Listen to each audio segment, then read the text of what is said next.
The main character devoted himself entirely to building houses and tending gardens. His hands could create coziness even where there was nothing. Every day he worked diligently, thinking about the welfare of his native land. The hero is constantly busy. His schedule is packed from morning till night. He barely finds a minute to rest, as he always moves from one task to another. There is almost no time left, but he does not complain. On the contrary, his heart fills with joy because he helps people and is happy because of it. He remembered how once he heard a woman's voice that seemed like a call of fate. At that very moment, everything changed. New doors opened before him, and life was filled with new meaning. This very call became the beginning of a great adventure and future trials. She is surprised. Does he really think that such a young girl like her would go on a dangerous mission alone? Adelina signals to the villagers, and they quickly grab their spears, preparing to attack the monster together. Narumi cannot believe such a surprise, and the girl explains. Everyone trusted May and decided to help. The peasants cautiously lure the bear into a trap hidden under a huge stone. But the beast breaks all the spears in half, and Adelina admits with surprise that she could not have predicted this at all. But suddenly Masaru jumps out right in front of the bear and stops its attack with his sword. He thanked everyone for their help and said that he would manage on his own from now on. Thanks to the time he gained, the boy managed to rest and regain strength. He is comforted by the thought that he is no longer alone in this battle. Now he has friends by his side whom he found in the new world. The story about Narami unfolds in the world of the demonic bear. The monster is about to eat the hero any moment now, but he manages to grab the thick trunk of a sauna tree and strikes the monster with all his might right in the mouth. The woman transported him to a strange and mysterious world called Alt Tishu, where secrets reigned and unknown possibilities unfolded. From the first moments, the hero felt how this unusual place infused him with new strength, but along with it, anxiety settled in his heart. At that very moment, Masaru sharply swings his weapon and rushes to attack the enemy. However, the beast was faster. He struck the boy in the back lightning fast, and the boy flew down from the cliff. The hero remained calm and decisively loaded his huge crossbow with his weapon to put it into action. The arrow easily pierces the stone, and together with the bear, Masaru falls into the trap. The boy mourns the animal but honestly says, they also have the right to live on this land. Adelina, frightened, descends and loudly calls Masaru, trying to see something in the darkness of the trap. Narami, lying next to the trap, says he hears her well and jokes that she is so worried as if he really died. At first, the girl happily runs up to him, but suddenly slaps him with all her strength. He asks why she did that, and Adelina explains that everyone is quite worried about him. A neighbor standing nearby notes that it is good that everything ended well, but Masaru suddenly interrupts him and asks him to look the other way. He points to the tree trunk and explains that during the fall, he managed to grab it when he was already at the very edge of the abyss. The main character complained that he did not encounter any combat skills that could be useful during a fight. Because of this, he felt vulnerable and uncertain, and anxiety and doubts grew in his heart. Adelina realized that the forest became the protection for the settlement from the bear's attack and saved Masaru. The hero confidently says that there is nothing more reliable in the world to save their lives. The hunters carefully examine the demonic bear, make sure it shows no signs of life, and rejoice in victory, celebrating the successful hunt. Narami also sincerely rejoiced with everyone, but suddenly fainted. This frightened everyone nearby very much. But suddenly they realize that the boy is just sleeping. The locals sincerely thank him and slowly disperse to their homes. At the entrance to the village, May ran into Masaru, who was comfortably sitting on the shoulders of one of the beastmen. In his memory appeared the image of a goblin he could never forget. It was this creature that was linked to his unusual memories. He both feared the goblin and at the same time felt a strong curiosity toward it. The hero pondered what exact role the goblin had played in his life. But fate led him to the village of rabbits, where everyone was open and simple. This place became a new home for him and a chance to start over. Here he was accepted as he was, even if he remained a stranger to everyone. When Masaru was finally rescued and given a roof over his head, he felt true joy and relief. In his heart appeared gratitude and hope that a happier life awaited ahead. It was these feelings that inspired him to find the strength to move forward. The village amazed him with its size and brightness. It was full of life and many different people, and just walking through the streets, he felt how simplicity here closely intertwined with complexity. Every house and every corner hid its own separate story. Other inhabitants did not take their eyes off the hero, carefully watching every move he made. In their gazes, one could see both caution and curiosity at the same time. The hero clearly felt how hope and doubt were battling in the heart of each inhabitant. May said that about 100 people live in the village. They have different origins, but all are united by friendship and care. This small community supports each other in everything. Now the hero began helping people in the village to become closer to them and enter their lives. He felt that his support and real actions were important to the locals. This new mission filled his life with meaning and added responsibility. The main character is greeted by joyfully smiling people who sincerely thank him for his help. Their smiles are the most valuable reward that inspires him to keep moving forward, and in these moments, he realizes that he is truly needed by someone. The hero carefully examined the buildings and structures of the settlement, recalling everything he knew about architecture on Earth. He saw what they had in common and what was different. Through these observations, he tried to find something familiar to better understand the unfamiliar world around him. Such thoughts helped him not to get confused and gradually find his place in the new reality. At first, he decided to visit the elder to get acquainted with the community leader. It was an important step meant to help him gain the people's trust and show his desire for sincere conversation and cooperation. In the tent, he was already greeted by the gray-haired village elder, who listened carefully to every word he said.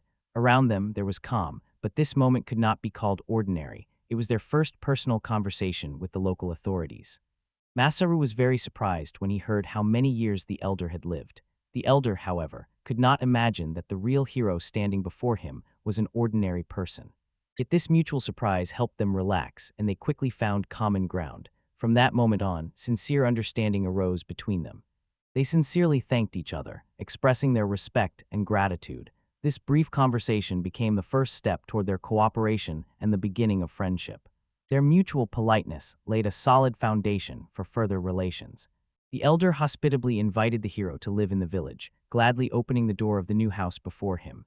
This became a sign of trust and acceptance from the fellow villagers, and at that moment, the hero realized that he now belonged to a great community. He suggested to the hero to live in the tent together with May to be close and help her with her mother. When the family was left without a father, they needed help more than ever. The main character saw this as an opportunity to support them and become their pillar. The main character was a bit confused, worrying that May might not like such closeness. He could not calm down in his mind, concerned about how she would perceive it and whether she would feel uncomfortable, his sincerity and attentiveness to her feelings showing his true kindness. But the maid understood everything correctly. She did not object, but showed that she understood and was ready to accept the situation. Her consent eased the hero's soul and brought him joy, making their mutual support even stronger. Although fatigue does not leave him, he realizes that life is not as gray as it sometimes seems. Every day he discovers simple joys and pleasant moments that add warmth to his heart. The hero sincerely thanked May for trusting him and supporting him in a difficult moment. He especially valued her kindness and willingness to help, which made their bond even stronger and gave him more confidence in himself. The elder suggested ending the conversation for today and postponing the discussion of future matters to another time. The meeting came to an end, and the moment to act had arrived. The hero was ready to bravely face new challenges. The main hero was given a task to help the village as soon as he was ready for it. The residents sincerely hoped for him and believed in his abilities. For him, this became not only a test, but also a chance to show what he was truly capable of. The hero began to carefully study which abilities were available to him in this world. He explored his strengths and weaknesses to better understand himself and find his own path. He finally understood the power he carried within himself. This realization gave him confidence and unwavering determination. Now he was sure his time to help others had come. Thanks to his special abilities, he was able to significantly improve life in his village. His talents became an important aid for the development of the community and the protection of fellow villagers. The hero felt true resolve within himself and was ready to act. Masaru came to the elder and asked for permission to implement his plans for the benefit of the village. He sincerely showed his respect for the customs and authority of the leader. Thus, he made an important step towards new opportunities. He pondered how to make the village an even better place and create comfortable living conditions for the people. The hero dreamed that prosperity and coziness would reign in every home. His enthusiasm inspired everyone who lived nearby. The Voloski were impressed by his zeal and energy. They did not think that a newcomer could be so passionate and determined. This evoked respect in everyone and gave hope for a better future. The elder is cautious about such actions because he understands that even minor changes can lead to unexpected consequences for the village. He closely monitors the hero and his innovations, preferring to think everything through carefully first. One day the hero was returning from work completely exhausted. He had not managed to rest during the night. From fatigue, his eyes kept closing on their own, his thoughts were confused, and his soul was restless. His whole body longed to rest, but his mind remained alert. The elder is confident. It is enough to make 2 hasty or unclear steps, and panic will immediately begin among the rabbits. He is worried that fear and disorder could destroy their peace and spoil relations among the community residents. The main hero notices that a tense silence reigns in the village, as if something disturbing invisibly enveloped everything around. People here behave reservedly, avoid changes and outsiders' gaze, trying not to stand out to protect themselves from possible problems.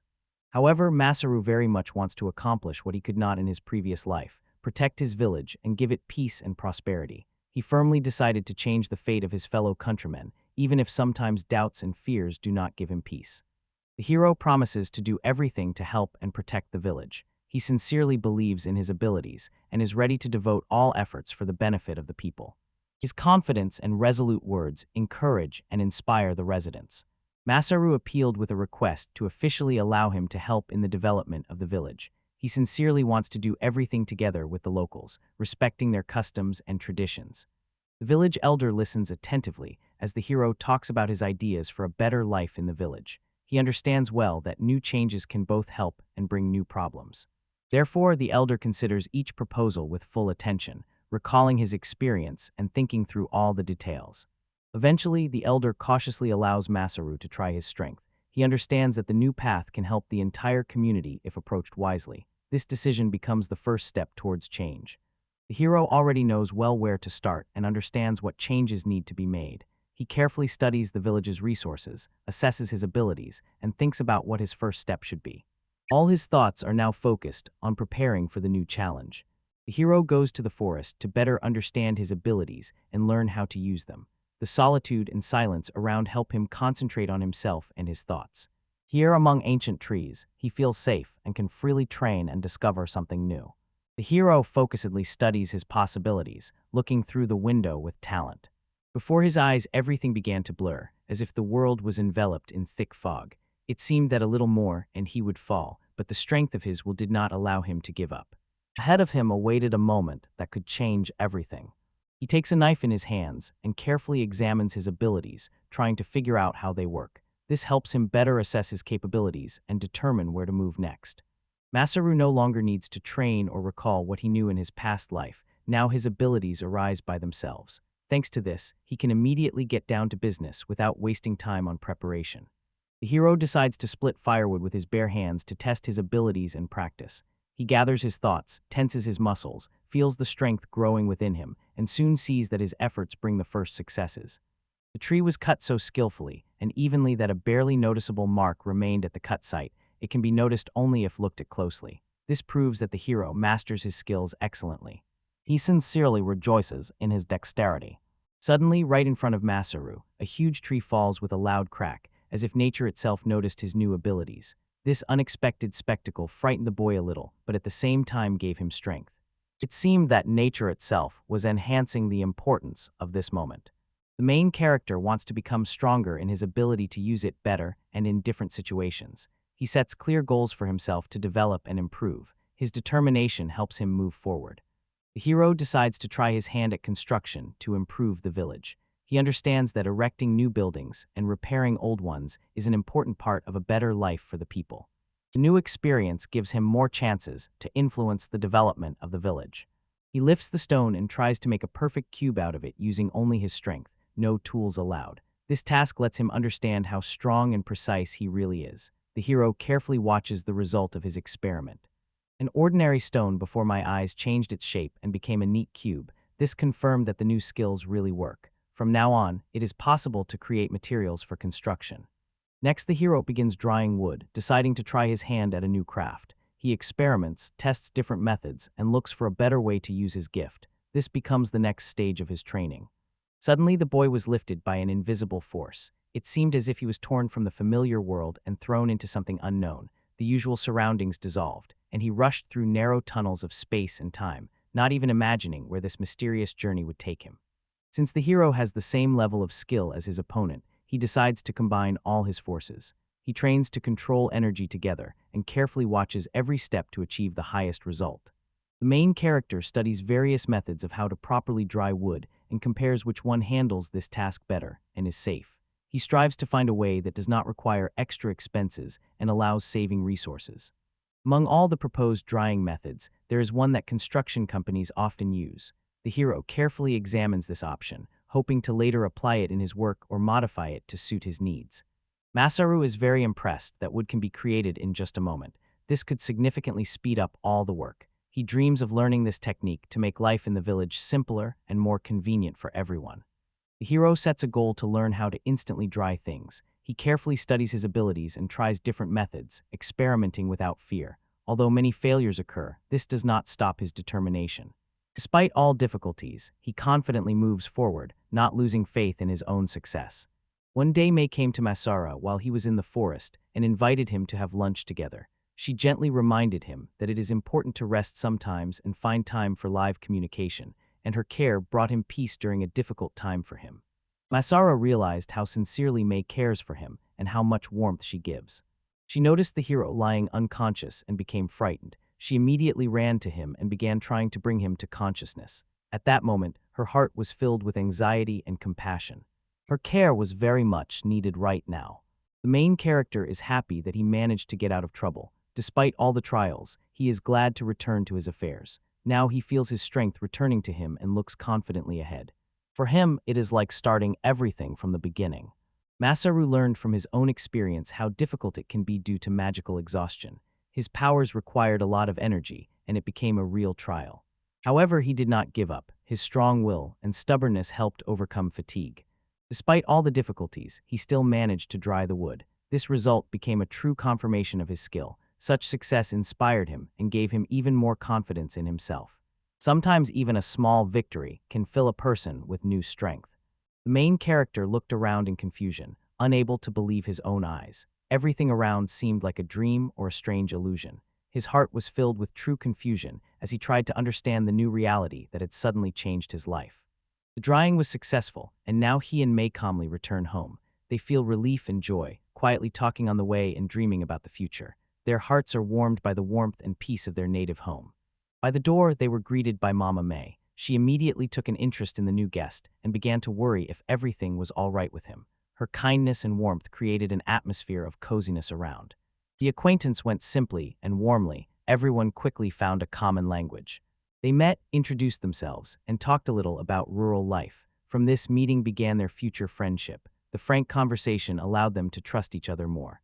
May told her mother how the hero repeatedly saved them and always came to help in difficult moments. Since then, Lulu began to treat him with even greater respect and gratitude. Hearing this story helped her believe even more in the hero's strength and kindness. Lulu wanted to help the new friend of their family and was ready to sacrifice everything she had. Her generosity showed how much she wanted to support and share the difficulties of another person. This is how she truly showed friendship and accepted the newcomer into her circle. Everyone sat around the table, where a warm and cozy atmosphere prevailed. During dinner, they cheerfully talked about the future and shared their dreams. This is how a new chapter of life began for the hero. The hero imagined himself beginning a new life in this world full of opportunities and hopes. He dreamed of becoming needed, making the world better, and it was these aspirations that gave him the strength to move forward. He carefully observed the local residents, striving to understand their real needs and capabilities in order to help them as best as possible. His main goal is to find useful and simple solutions and unite people for mutual support. He decided to help the village develop by using his knowledge and experience. Various ideas had already appeared in his mind, and he was full of determination to bring them to life. For him, this became a new goal and a true calling. The next day, the rabbits gathered by the fence and eagerly discussed how best to strengthen the defense. There was excitement in the air, as everyone understood how important it was to ensure the village's safety. The hero stood confidently before everyone and prepared to get to work. The clothes on him now hung loosely, reminding of a past life. People shook his hand, congratulating him on entering a new world where great deeds and unknown adventures awaited him. Masaru carefully weighed his options and took care of the defense to protect the settlement from attackers. He thought about how to build a strong and reliable wall. His confidence gave courage to all the inhabitants. The guards were actively discussing the main character's plans. They were pondering what awaited them ahead, as no one could predict how it would all end. Each new shift evoked different feelings in them, especially when it concerned safety. Their caution was entirely justified. Voloski curiously asked why the hero decided to start with the fence. Masaru explained that the most important thing was to first strengthen the fence so that everyone living here would feel safe. His words convinced many of those present. So he decided to build a stone wall using what nature provided and his skills. These stones were to become a reliable defense against attackers. Masaru carefully ensured that the fortification was as strong as possible. A huge amount of stone lay directly on the rocks, and it could be taken as much as needed. The heroes had previously explored this area and decided exactly how to obtain the necessary materials. Thanks to this preparation, the work went much faster. Some rabbits were still worried whether they could complete such a difficult task. They were not confident in their own abilities and doubted themselves. Masaru saw their fears and tried to support each one, instilling hope and faith in their capabilities. Although the hero was afraid, he still dared to gather some stones to start the construction. His courage became an example, inspiring others to join the work. Every joint step helped them move closer to their goal. Masaru took out a large amount of stones from his inventory. The supplies turned out to be much more than everyone around had expected. The villagers were pleasantly surprised and began to feel more confident. The hero had indeed prepared thoroughly for everything. The hares energetically got to work. Each received its own task and found the necessary tool. The atmosphere was filled with enthusiasm and a sincere desire to help. Everyone understood well. Only by working together could they achieve the goal. Everyone immediately got to work, each knowing their task and diligently carrying it out. The village was filled with the noise of construction, and with it came a real sense of change. Masaru confidently led everyone, setting an example and inspiring others to work together. The hero realized that his pants were completely torn, but instead of getting upset, he just smiled. For him, this funny situation became a sign of the beginning of new adventures, and what happened finally separated his old life from the new, mysterious future. And now the hero was ready to accept everything fate had prepared for him. Masaru was worried that the stones might fall and damage the wall he had built so carefully, so he carefully inspected each stone to make the wall strong and reliable. His diligence and caution became an example for everyone around. Then the hero suggested another way to lay the stones, and it made the building even stronger. His idea pleased the people, and they became even more united. Thanks to this idea, everyone gained confidence in their own strength, and they felt that victory was not far off. Now the wall became so strong that neither the strong wind nor enemies were scary to it. The stone fence will protect the village for a long time. Masaru looked at his work with joy, proud of what he had done. He explained why the stones were arranged in this way. It is necessary for strength, so that the structure can withstand impacts. His explanation helped the residents understand the true essence of this work. After that, their trust only grew stronger. The hero pondered how to improve the fence, to make it bigger, more convenient, and more beautiful. He wanted the protective barrier to be not only strong, but also pleasing to the eye.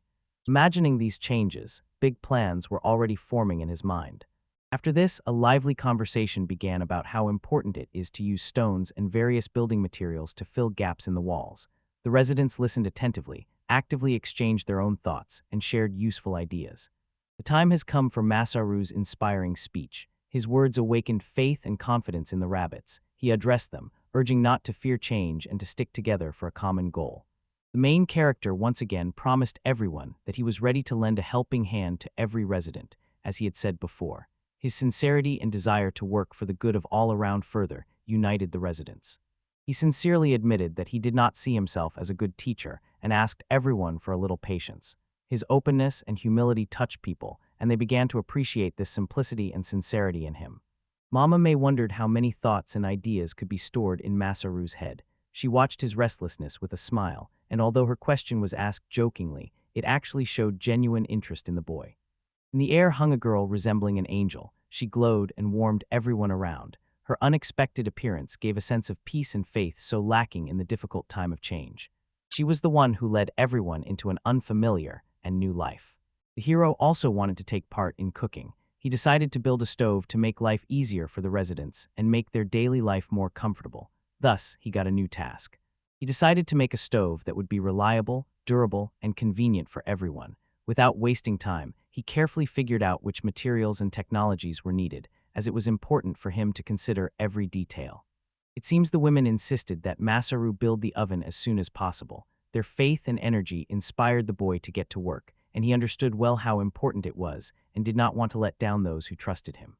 The young man willingly agreed to carry out the order and confidently promised to do everything necessary. His determination caused no doubts. This further increased respect for him and strengthened trust. The women rejoiced when they realized they had been heard. A spark of gratitude appeared in their eyes. They looked forward with hope, believing in a good outcome. In the field, Masaru enthusiastically engaged in building the stove. He carefully followed all the steps. His movements were confident and cautious, so the work progressed quickly. He asked the women to help so that the work would progress faster and turn out as best as possible. Thanks to joint efforts, everything succeeded, and the residents became even closer to each other. The female rabbits were already waiting to come to his aid. The hero carefully counted all the materials needed for construction. He tried to explain why each component was important for obtaining a reliable and strong mixture. For him, the most important thing was to follow all the rules and technologies. Clay, grass, and sand are the main components for creating a strong and reliable stove. The hero explained in detail the role each of these materials plays. Thanks to his story, the women quickly understood how everything works. But fate gave him one more chance. Now he was born again, not in an ordinary body, but in the shining armor of a knight. From this moment, he ceased to be an ordinary builder and became a true warrior of the new world, ready to overcome any difficulties that lie ahead. The goddess Victinius showed him the amazing world of Alstasia, opening the door to the unknown. Her words helped him understand his new purpose. Thus began his long and exciting adventure. He made every effort to ensure the mixture was truly strong because he wanted to build a stove that would last many years. He carefully checked every step, not overlooking a single detail, and thanks to his diligence, the first results appeared very soon. May herself took on gathering a team to search for the necessary materials. She selected several people and clearly outlined who should go where. This helped organize the whole matter much better. The hero had genuine popularity among women. They often turned to him for advice or help. His tips were always accurate and truly beneficial. This further increased his authority among acquaintances. One of the women asked Masaru for forks and spoons to make everyday life a little easier. Such simple things suddenly became very valuable for comfort, and Masaru wondered how to help her quickly and fulfill this request. The main character pondered how much mana he would need to create everything necessary, fully aware that his energy reserve was not limitless, so he chose each step carefully and cautiously. The hero asked for a few more days to do everything correctly. He did not want to rush and aim to do everything without mistakes. Patience was very important to him. Everyone was eager to hear where he had worked before and what knowledge he had gained before arriving in the village. People asked questions with curiosity. Masaru was open and answered sincerely, not trying to exaggerate his abilities. He often talked about his past as if there was nothing special about it, hiding all his true abilities. That is why the people in the village considered him a simple and modest person, like everyone else. Returning to his usual tasks, Masaru inspired the men to work together. He encouraged them, helped with advice, and supported them in any endeavor. Thanks to this, the whole community became friendlier and stronger. There was a lot of work, but none of the residents complained. Everyone understood that what they were doing was important. Each tried their best and worked with an open heart. People felt like one whole and had a common goal. The main character began to realize with surprise that he had been reborn. Both his thoughts and body were already different. Now new opportunities were opening before him, and he was ready to boldly face all the trials that fate had prepared for him. The village had a lively atmosphere. People were building new houses, crafting various dishes, and each day became better and more comfortable. Everyone felt uplifted and wanted to achieve even more. Only the hero used chopsticks, and this immediately caught the attention of a girl from the village. She watched his movements, trying to figure out how he did it. This is how their first friendly conversation started. The next day, the construction work boiled again with double strength and new inspiration. The villagers worked even harder, and it immediately became noticeable how their native land was changing for the better. The elder watched the villagers working diligently and barely smiled under his breath. Thoughtfulness and some secret shone in his eyes. He was considering his next steps. A cunning expression flashed across the elder's face, as if he had planned something special and was contemplating a secret plan. His gaze made everything happening even more mysterious and fascinating. The hero finished building the fence and looked at the result of his work with satisfaction. He felt proud of what he had done, but understood that new challenges awaited him ahead. Everyone rejoiced because they finally managed to erect a new and strong fence that made the village more protected. The residents celebrated this event. For them, it was the first great victory. In honor of this event, a big celebration was organized in the village, where all the residents gathered. Everyone was happy and joyful, feeling an even greater unity. Thus began a new era for their village. The women wholeheartedly thanked Masaru for the new stoves that truly changed their lives for the better. Their sincere words of gratitude filled Masaru with warmth, and for the first time he truly felt needed in this world. Masaru noticed how more and more peasants were taking up chopsticks, and this made him feel joyful inside. He saw in this confirmation that he had managed to bring something new to the village. Even small changes can transform people's everyday lives. He felt as if he was still dreaming, and someone was gently trying to bring him out of this dream. The sense of reality gradually returned, as if he was making his way through thick fog, while the surrounding world remained blurred and distant from the real. The elder came to the celebration to personally congratulate everyone on their achievements. His presence made the event even more important and solemn. He sincerely praised everyone for their efforts and well-done work. The elder sincerely thanked the hero for the help and contribution to the life of the village. His words were sincere and genuine. For the hero, this became a true recognition of his efforts. The chief sincerely thanked Masaru for his efforts and help, emphasizing that his contribution was very important. He also said a few words about trust and faith in the future. The chief's warm words inspired Masaru. May suddenly ran up and hugged the hero tightly. The entire settlement rejoiced and sincerely thanked the hero, recognizing him as a true defender and reliable comrade. The people united, and everyone felt confidence and peace for the future. Together they achieved this victory. The goddesses carefully watched everything that was happening, remaining invisible to people. Their gazes showed interest and casual approval as they followed the course of events, sometimes subtly intervening in human fates. Victinia claimed that she never makes mistakes, and her assessments of abilities are always accurate. She spoke confidently and decisively, leaving no room for doubt in her words. Hera confidently stated that a person cannot master so many skills at once. It violates the laws of this world. Her voice clearly sounded with anxiety and doubts. A serious dispute broke out among the goddesses, and with each passing minute, the atmosphere became more and more tense. At first they taught, a person should master only one or two skills, as this allows for measured development and harmony with oneself.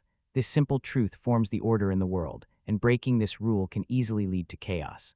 Victina did all this to push the world towards change and help it move forward. Her actions felt deeply meaningful and clearly intentional. She sincerely wanted development and a new future.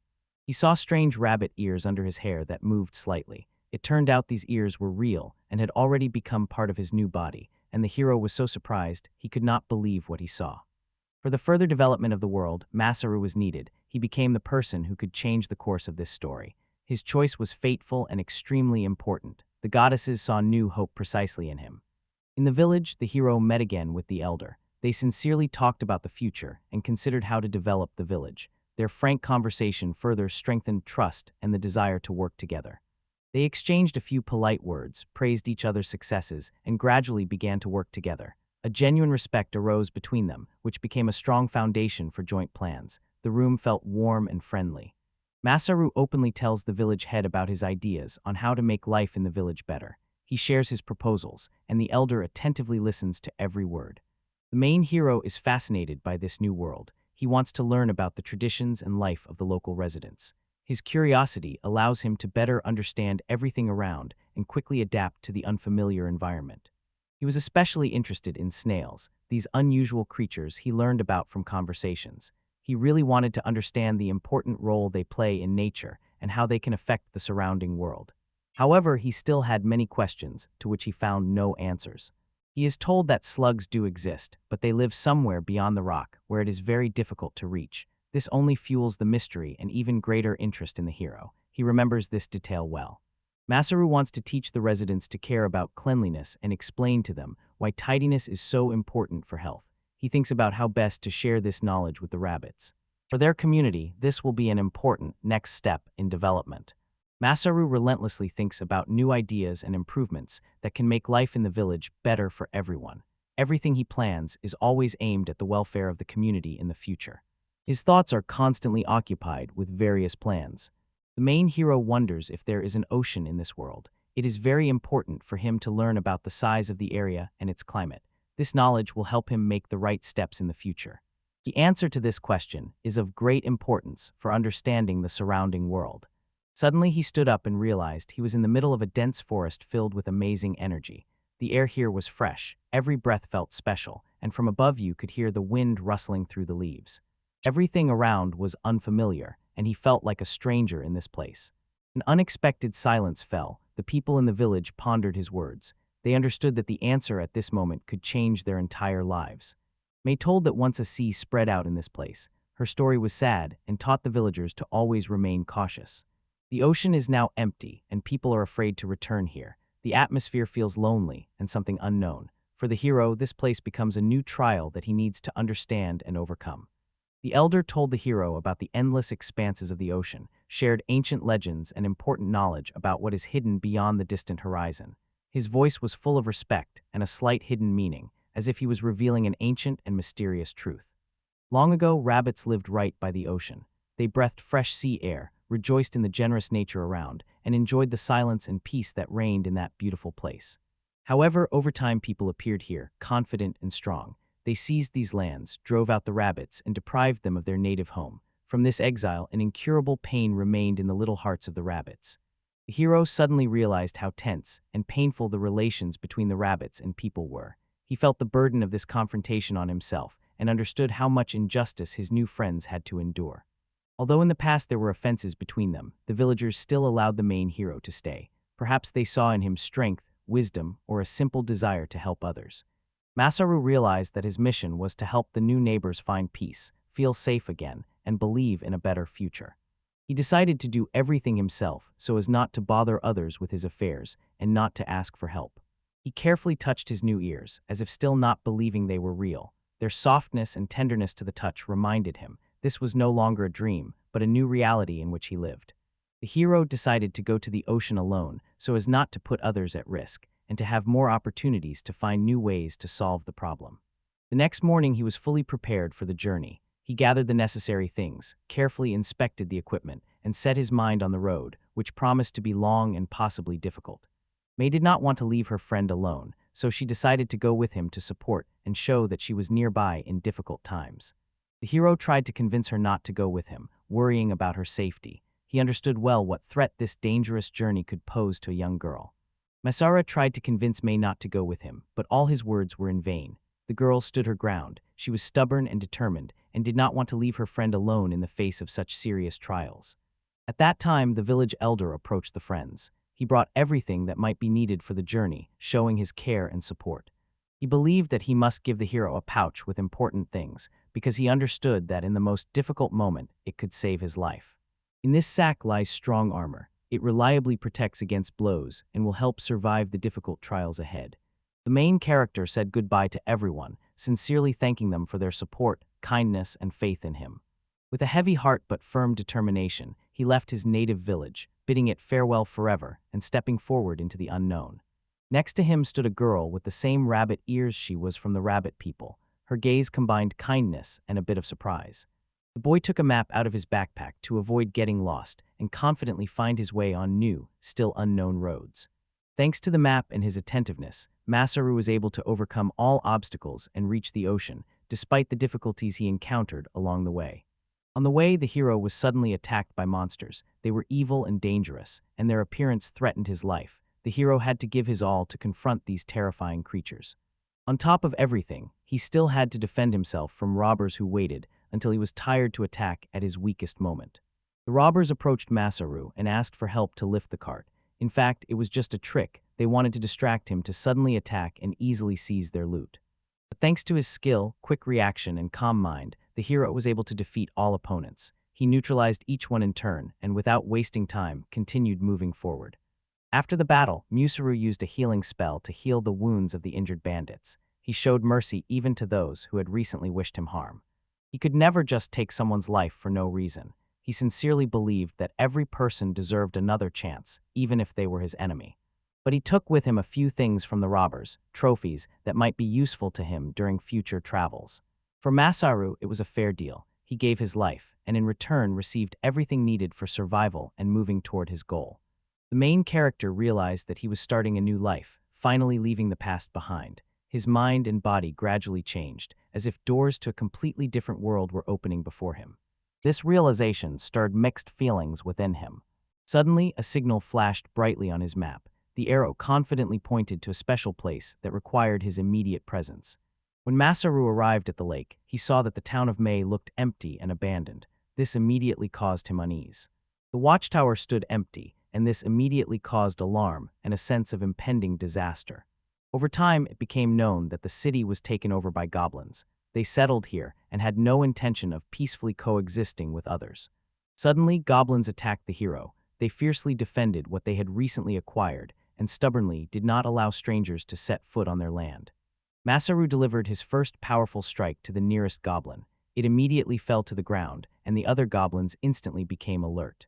During the battle, he felt that his swordsmanship skills had significantly improved, and every movement became more precise and confident. His fighting style resembled kendo, the art of the sword, which he had been passionate about since he was a little boy. Now these skills helped him in real combat. Soon a goblin rider leapt at him, a formidable and strong enemy, distinguished by great strength and incredible speed, far surpassing anyone the hero had faced before. Masaru thoughtfully planned his actions, choosing the best tactics and carefully considering every step in advance. He was determined to defeat this boss at any cost. Now he found himself in a new, unfamiliar world called Alstasia, a land full of wonders and dangers.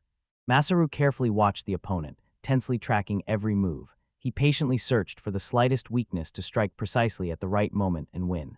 The hero understood what needed to be done to defeat the boar, the main weapon of the goblin rider, which was the most dangerous in this battle.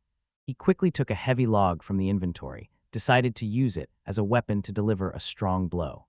Masaru used his deck and dealt a decisive blow. He knocked the enemy off his feet and then defeated the goblin with a single move. This moment turned the tide of the battle.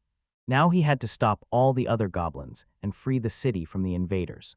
But just when the situation became the most difficult, suddenly behind appeared the captain of the goblin army, a stern and experienced warrior who immediately prepared to enter the battle. Knights in shining armor stood before the heroes, watching them closely, their faces focused and tense. General Cook arrived in these lands with a clear order to completely destroy all goblins, leaving them no hope for mercy. The main hero clearly explained to the knights and the general why he appeared and what exactly caused the clash with the goblins. When Saru shared his story, the knights could not believe their ears. They were struck by what they heard. The tale seemed so incredible that it was hard to imagine it was true. Slowly he began to realize that his life had changed forever. The old world was left behind, and ahead awaited completely different challenges. He felt anxiety, but along with it a curiosity about what the future held for him flickered in his soul. General Cook started a conversation about the goblin leader. He tried to understand how dangerous this enemy was and how to deal with him. Then the attendees began to ask the main character questions, and he calmly and thoroughly explained his actions and why he acted that way. After the conversation, the hero was offered to join the knights, promising him support and recognition at the official level. But Masaru refused this offer. He decided to determine his own fate independently and not bind himself with unnecessary formalities. Although the hero refused, the general did not lose composure. He respectfully accepted this choice because he understood well how special and extraordinary this person is. Masaru asked to help him bury the bodies of the defeated goblins so that this area would become safer for everyone. Masaru knew that the smell of dead bodies could attract wild beasts, so he decided to get rid of the goblin corpses as quickly as possible. The hero carefully surveyed the area, trying to find a place where the bodies could be hidden unnoticed so that none of the bystanders would be harmed. At that moment, the hero felt something unusual, as if space and time around him suddenly began to distort. Meanwhile, the goddesses gathered together and discussed whether it would be better to turn back time to fix what had gone wrong.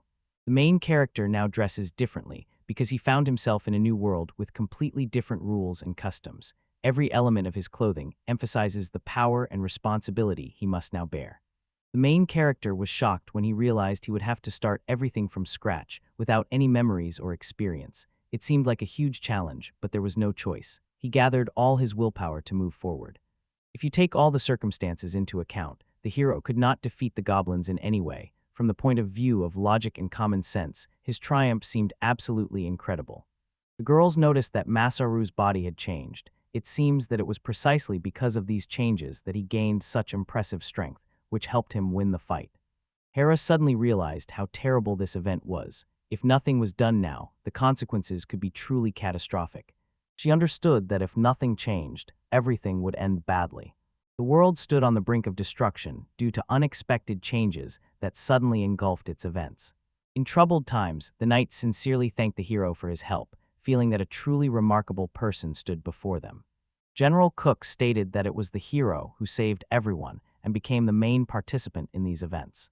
Instead of formalizing some official agreement, they simply decided to give a reward for the help. But over time, it became known that the knights did not have any money at all to pay the young man for his help. Despite everything, Masaru was open to any support from their side and sought to help the local residents. The time had come for the rabbit girl to set off on her own journey. New adventures and discoveries awaited her. She looked at him with gentle sadness and understanding in her eyes. The moment of farewell was drawing closer. To move forward, he needed bottles, boxes, and all the necessary materials. He explained in detail why he needed these things and how they would help him in the matter. The issue of resource supply was discussed with the village elder, Gavro, and now everything depended on his decision. He promised to give everything needed, but reminded that bottles are also very necessary for the people who live here. The hero did not allow the elder to deceive him, carefully listening to every word and observing all his actions. In their village, there was a well, a hidden water source that no outsider knew about. The elder is detained for lying and hiding important information from the residents and visitors of the settlement. The villagers were outraged at the hero because various troubles began due to his actions and interference in their lives. Suddenly, the local residents surrounded the main hero. Distrust and irritation were clearly felt in their looks. The hero skillfully and quickly tied up all his attackers. The boy really did not want to be alone, so he kept persuading her to go with him. His words revealed both hope and fear of being left alone, openly showing his desire to receive at least a little warmth and support.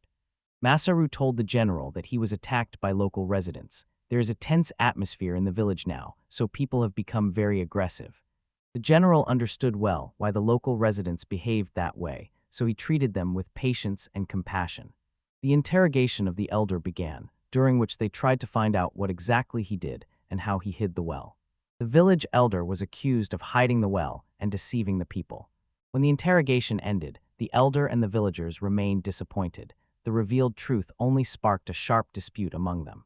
The elder and the villagers knelt down and began to beg for mercy, understanding that the punishment could be very harsh. The hero proposed a deal, hoping that it would help find a common solution and preserve peace. He truly wanted to find out what really happened to the rabbits and what fate befell them.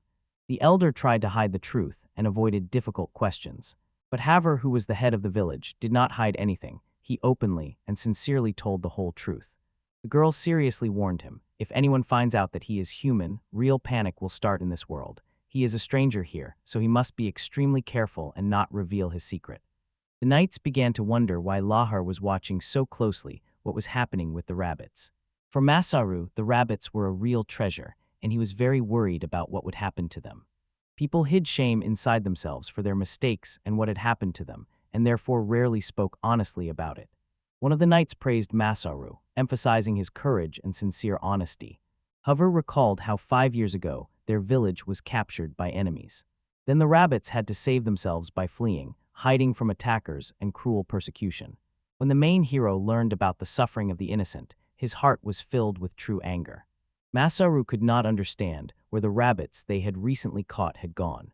He ordered to release all the rabbits that were caught because he believed it was the right thing to do. The general said he could not let them go because it was forbidden by military rules. The hero immediately understood the harsh rule of this alien world. Here everyone is perceived as an enemy or a thief. This revelation made him ponder, who had he become himself in this cruel place? The hero said he wanted to become the leader of the warriors, to have the power to influence all important decisions and change the course of events. Masaru exploded with anger and shouted at the knights, demanding that they treat him with respect and show proper attitude. He asked not to be considered a fool and to be treated with respect. Then the hero said goodbye and urged everyone to seriously think about what he said and did. He was taken to the goddesses, who were supposed to explain everything and give advice on how to act next. There he was scolded for disobedience and improper behavior, and sometimes even hit in the face.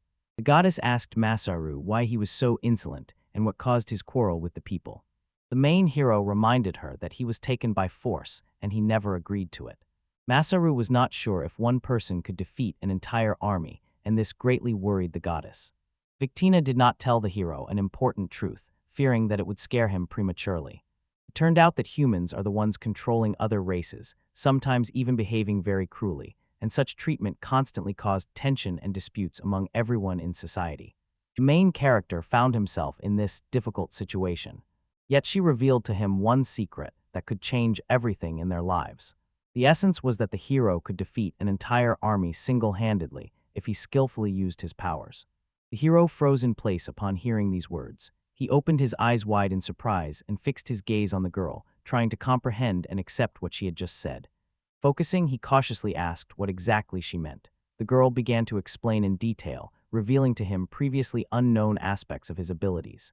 She admitted that they had mistakenly given him not only what they intended, but also added another ability to restore the spirit class. Such a gift is very rare and considered special. The man scratched his head in confusion and honestly admitted that he had never heard of such a thing and could not even imagine that something like this could happen. The girl continued to explain. Thanks to this ability, his body and magic are perfectly synchronized, so his physical strength is much greater than that of ordinary people. Masaru listened attentively and said that during his travels, he had not felt anything unusual or supernatural within himself.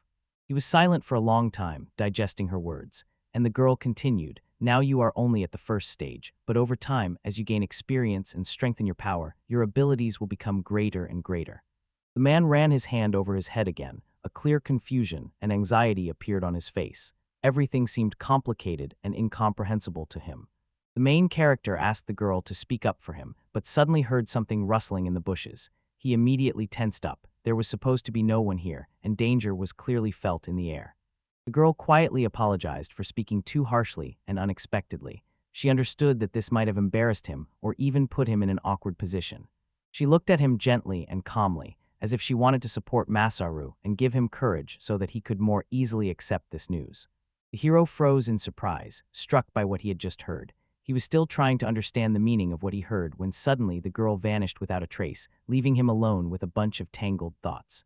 Suddenly Captain Cook called him loudly. A sharp commander's order tore Masaru from his thoughts and reminded him that he needed to act immediately. The captain explained in detail what was happening, told about new dangers, and clearly named the tasks they would now have to perform together. The hero abruptly stopped the conversation and suggested not to talk about big cities for now. At the moment, in his opinion, it was more important to discuss current affairs. So he immediately asked how the situation with the beastmen was developing. The captain said that they had information about the beastmen living in various cities. At the same time, he noticed that Masaru was behaving very calmly and confidently. He smiled and said with relief that the negotiations had gone well and the situation was under his control. He still managed to say that he hoped to delay the verdict and that he might have to intervene himself. However, he did not finish his thought. Suddenly knights appeared nearby. The captain said that he had gathered everyone together specifically to avoid unnecessary conflicts. He suggested the hero sit in the carriage and move on. Suddenly, a goblin jumped out of the bushes, a treacherous and dangerous creature. The girl got scared and started to retreat backward. This was her first real fear in this new world. He explained that their goal was the City of Knights. It was there that they could calmly discuss their plans and find allies for further actions. Masaru and his friends got into the carriage and went along the road that led through the ruined track to the city. The City of Knights was called Petarium. It was a large and magnificent place, surrounded by high walls and strong defensive towers. During the journey, the hero enthusiastically observed the city's architecture. The majestic walls of dark stone made a strong impression. Their power was both impressive and somewhat frightening, evoking both respect and fear. During the trip, the hero watched the landscapes outside the window and suddenly realized, although Petarium is beautiful and strong, he does not want to stay here. His heart calls him forward. The hero quickly realized how to turn the situation to his advantage. Captain Cook demanded that Masaru show the guild card at the entrance to confirm who he was. They had already approached the checkpoint when suddenly the hero realized he had forgotten his guild card. He had lost this important document somewhere.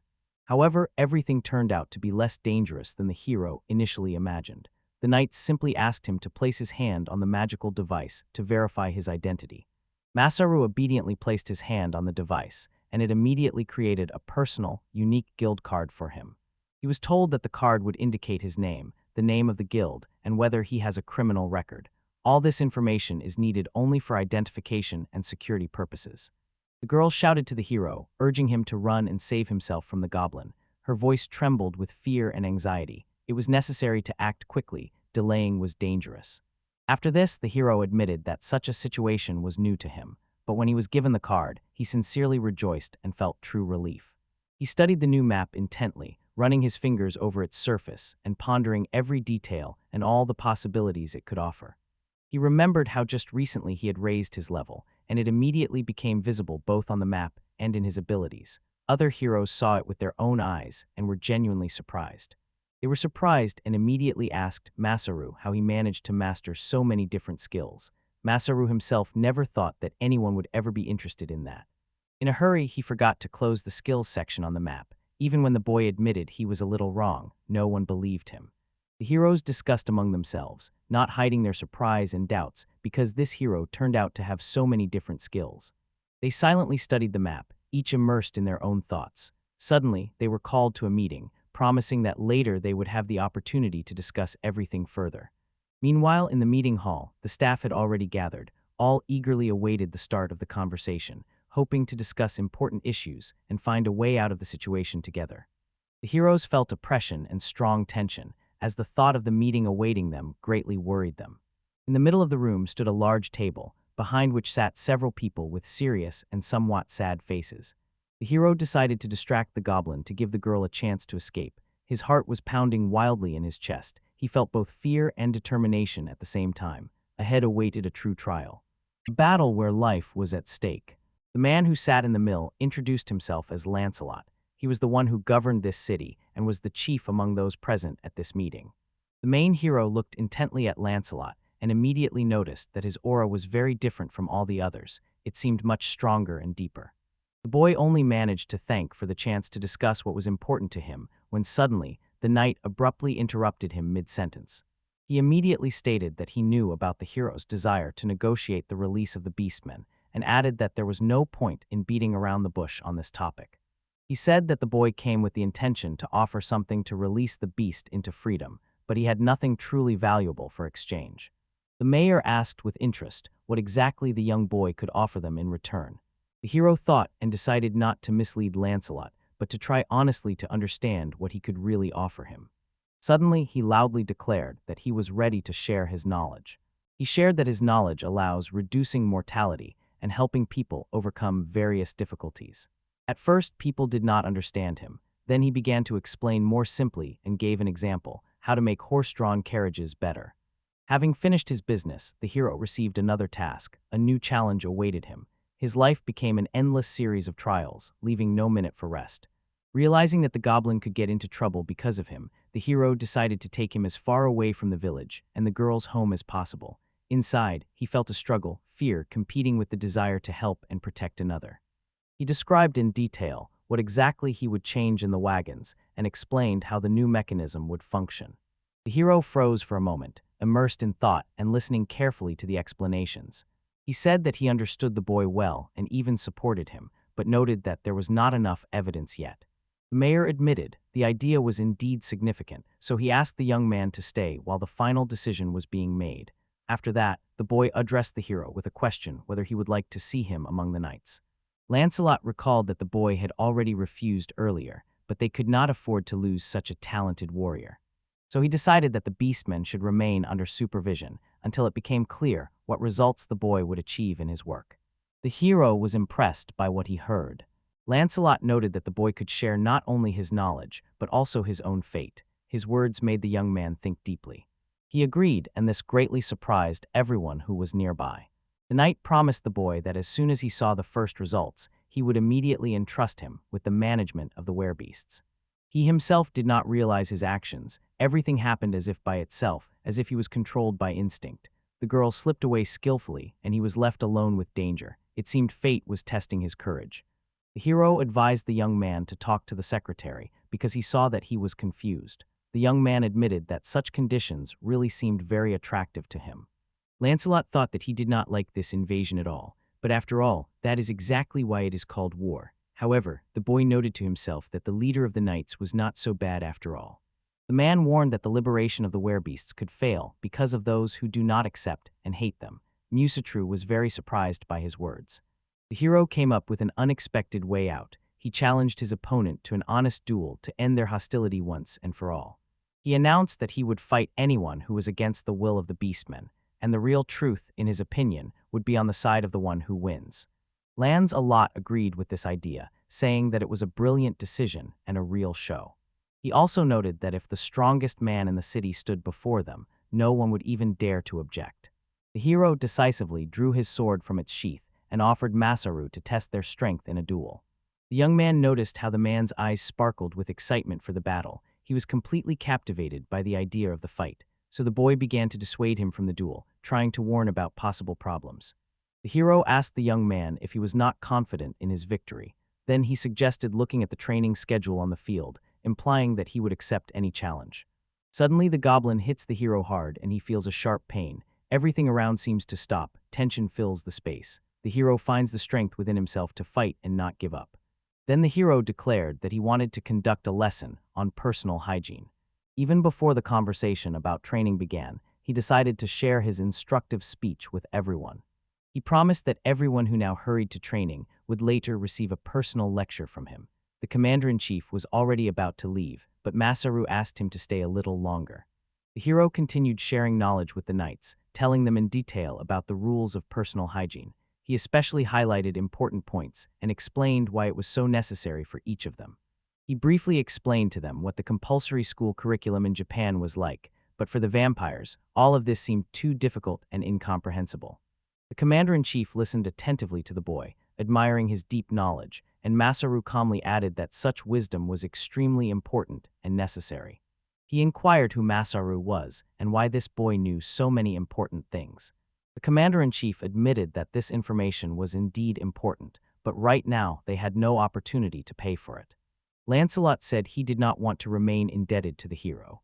Masaru realized that now was not the time for formalities. He said that the work for today was finished and asked for permission to work a little in the forge.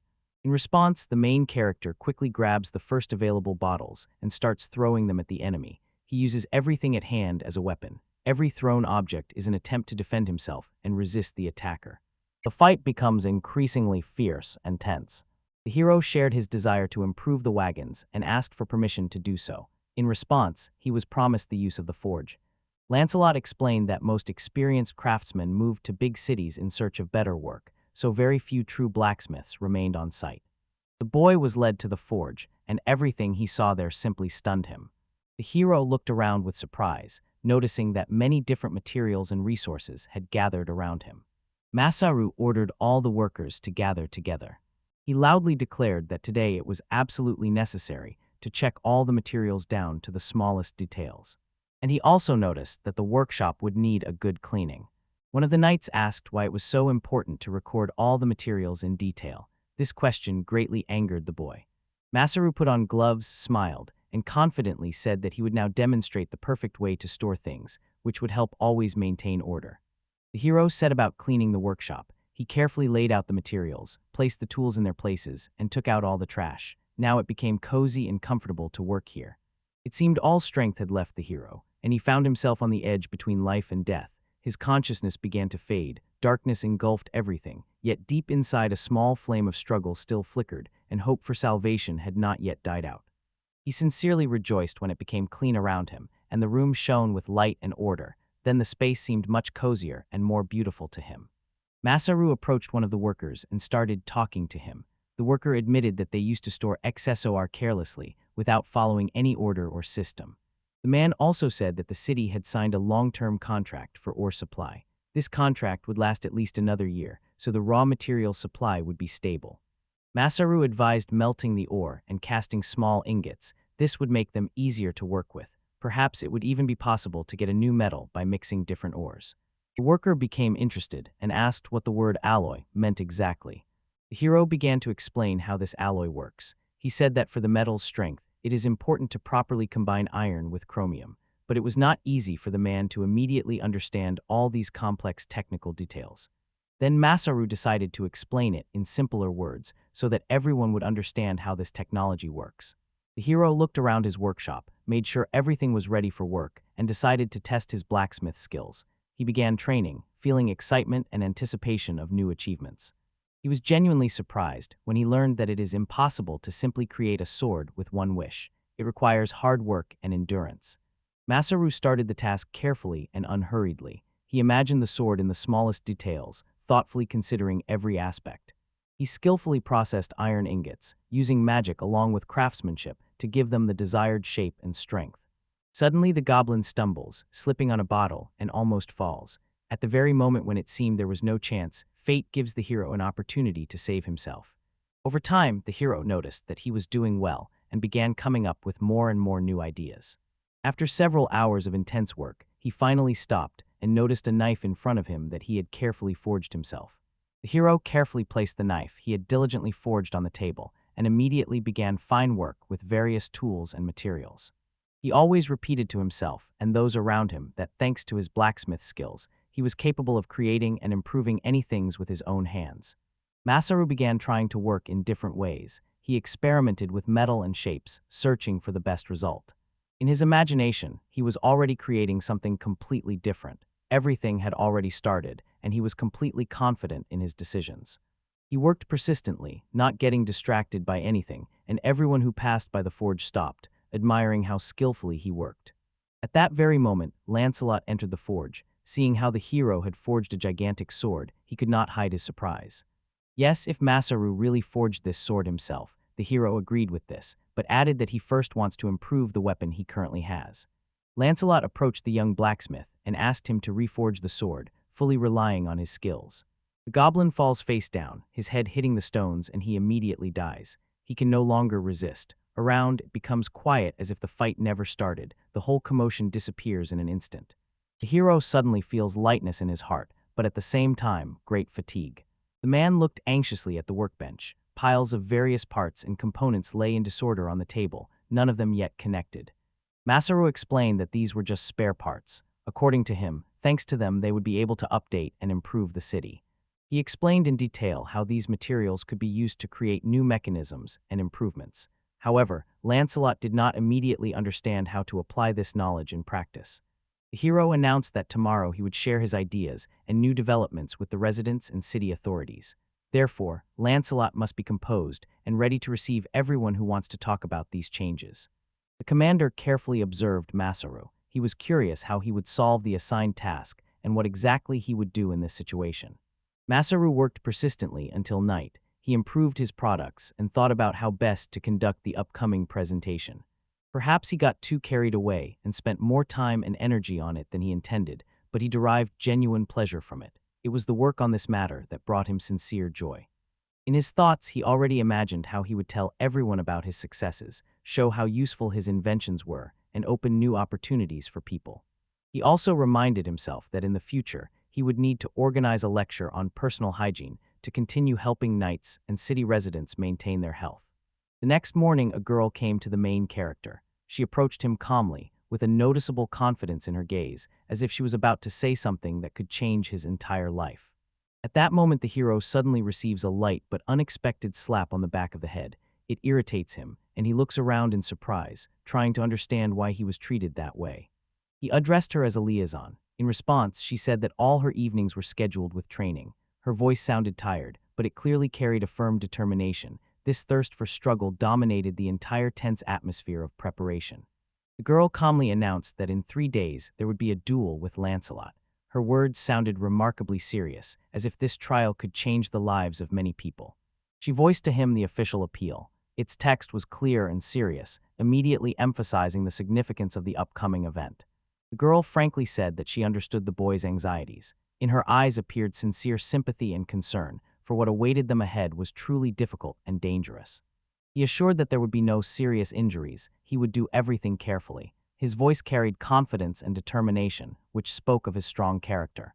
Once Lancelot entered the smithy, his presence instantly changed the atmosphere, filling the room with respect and admiration. It was no wonder, for Lancelot was considered a true legend, a symbol of courage and dignity. The hero asked where Masaru was located. At that moment, he noticed a young man whose gaze lit up with joy. The boy immediately understood that he had finally met the one he had been searching for so long. The young man began sharing his inventions with the audience with hope and pride. His voice was full of confidence, for he sought to show everyone his skill and prove that his work mattered. The hero invited an ordinary girl to try out his new invention. In her gaze appeared sparks of curiosity mixed with slight doubt, but she still dared to agree to the offer. The girl decided to test the new device. She carefully touched it with her hands and unexpectedly felt the machine start working. This really surprised her. Turning around, he sees before him the majestic figure of Lady Victivinius. In her eyes shines power and mystery, and it immediately becomes clear that she is not like the others. People were stunned with surprise when water suddenly poured from the device. For them, it was a true miracle, as something like this happens very rarely in their world. The hero decided to improve the carts. He was constantly thinking about how to make them stronger and faster so that the residents would find it easier to live. He carefully examined the device, striving to understand exactly where the malfunction occurred. Step by step, he studied every detail, trying to find weak spots and consider ways to eliminate them. He began explaining to people what needed to be done, and he himself actively took up the task. His energy was so strong that it captivated everyone, and people gladly joined in to help implement his ideas. He decided to test his invention together with Lancelot, and the cart raced so fast that it left everyone thrilled. This became clear evidence that his idea was truly effective and promised great possibilities. The heroes agreed together. Everything turned out wonderfully. They exchanged approving glances, which further strengthened their trust and mutual understanding. The knights became excited and very happy upon seeing this carriage. Each dreamed of riding it. Joy and elation instantly embraced everyone, filling the atmosphere with hope and cheerfulness. Lancelot set off after the boy as soon as he drove away in the cart. He was attracted not only by the amazing inventions, but also by the genuine intentions of the young traveler. They began discussing how this young man could influence the usual life in the city. Their words conveyed sincere faith in change and great hopes for the future. My young interlocutor persistently asked to conclude a non-aggression pact between humans and beastmen. His voice carried confidence. He sincerely believed that this was the only path to peace and mutual understanding. The woman told the hero that she had given him special powers that would help during the trials and adventures ahead. Her words seemed like an invitation to begin a new, important stage of life, and the hero realized that something inside him had changed. They met each other's gaze, and the commander asked with surprise if that was really all. The hero only silently nodded in response. Their brief conversation conveyed sincerity and confidence. They reached an agreement. This became the starting point of a new stage that could change the balance of power and affect their relations. The commander confidently said that he could only vouch for his own city, not for the entire country. He warned the boy to be careful. His voice carried both responsibility and sincere care. Suddenly, an order rang out, unexpectedly interrupting their conversation and bringing new events into their daily life. The hero sincerely thanked him, and in his voice, genuine gratitude for care and compassion was clearly felt. Lancelot advised the boy to give all his strength in the upcoming duel. These were his farewell words before an important trial. The hero thought that, despite everything, he was still grateful to Lancelot. He felt strong fatigue that day, gratitude and complete exhaustion mixed in his mind. The young man stopped the man and reminded him that the heroes still needed to conduct a lecture on hygiene. This was his way of indicating that one must not forget their duties, and it is important to care for others. Masaru realized that he was completely exhausted. After the lecture, he had not a shred of energy left. His whole body felt burdened by an invisible weight of fatigue, and he desperately needed to rest. Weary, he collapsed onto the bed without strength. Silence filled the room like a soft blanket, giving him a moment to forget all worries. Now he works in a home goods store located in a cozy village where everything around breathes tranquility, but even in such a place, he has to face unexpected tasks and meet new people. Every day, something interesting and unusual happens in his life. Together, they instantly find themselves in the goddess's chambers, a bright and cozy room created for important conversations. The hero patiently waits for the goddess to tell him everything important and give new instructions. Suddenly, Victinius appeared at the window. Her appearance was unexpected and mysterious. He began talking with her, and over time, their communication became truly candid and warm. Unexpectedly, the conversation touched on the boy's strongest feeling. The girl asked about it with curiosity and tenderness, carefully catching every word in response. Climbing upstairs, he began sharing memories with her. He told that she was a little, very beautiful girl, a true beauty, in whom he fell in love immediately upon seeing her. Warmth and a slight longing for those times sounded in his words. He suddenly realized that the rabbit had the same name as me. This made a strong impression on him. He admitted that it was precisely because of this coincidence that he remembered his love. The man even joked that God seemed to be asking him for forgiveness. Such an incident surprised him greatly. He thought that the goddess reacted so emotionally to their final conversation because she was used to easily influencing everyone around her. This thought helped him see how complex and deep a personality she really was. He sat next to her and openly shared that he wanted to do everything he could for the sake of the rabbit people. This became the meaning of his life. His voice sounded confident and sincere. So he sincerely thanked the goddess. When she heard these words, she turned to him and felt genuine respect for him. She said there was no reason to worry. Her voice was calm and confident. She gently ran her hand through her hair, straightened it, and smiled sincerely. Her smile was warm and friendly. Victinius tries to explain everything as thoroughly as possible so that the hero better understands their role and purpose. Her voice is confident and resolute, as if she is revealing something truly important. She asked what had happened. In response, he said ironically, "You are a terrible god." She got angry, and he, reminding her of his gratitude, joked back. Thus a cheerful argument unexpectedly started between them. She laughed and he smiled warmly in response. There was a real sense of support and understanding between them. The hero said goodbye to everyone and set off to the forge. Work awaited ahead. It was time to get back to business and create his future. The goddess stood on the roof and looked into the distance. Her eyes were full of thoughts and mystery, as if she already understood what the future held for her. 3 days had passed since Victinius appeared. During this time, the hero had already visited various places, generously sharing his knowledge with everyone who sought help or good advice. In his free time, he trained diligently, preparing for the upcoming duel, practicing every move and strengthening his willpower. Finally, the day of the duel arrived, the moment the hero had been waiting for so long with excitement and confidence. The hero burst into the reception room with irritation. Lancelot turned to Masaru with fury, not understanding where his sword had gone. Without this weapon, he could not even think about the upcoming battle. She says that the hero's new personality is now 20 years old. This is the time when a lot of strength appears and many new paths open up. The main hero quietly replied that he would finish working on the sword a little later and did not let the angry opponent unsettle him. The hero drew his sword, and a quick dispute ensued between them. It resembled a light warm-up before the real clash. They exchanged jokes and talked, trying to relax a bit and stay calm before the fight. The boy asked how many times he had lost, and the man smiled and replied that he had never lost. The man challenged the boy, offering him to prove his strength. Together they went to the arena, preparing for the duel. Everywhere there was the roar of support. The crowd shouted excitedly and cheered the fighters. The young man looked around in surprise and noticed a messenger in the audience. She waved warmly at him, which gave Masaru more confidence and lifted his spirits. The announcer loudly declared that the battle would begin soon, and waves of excitement filled the crowd.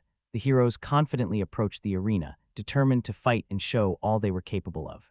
The female messenger sitting nearby heard herself being called "Milady." She did not like this form of address at all and felt a slight, hidden irritation.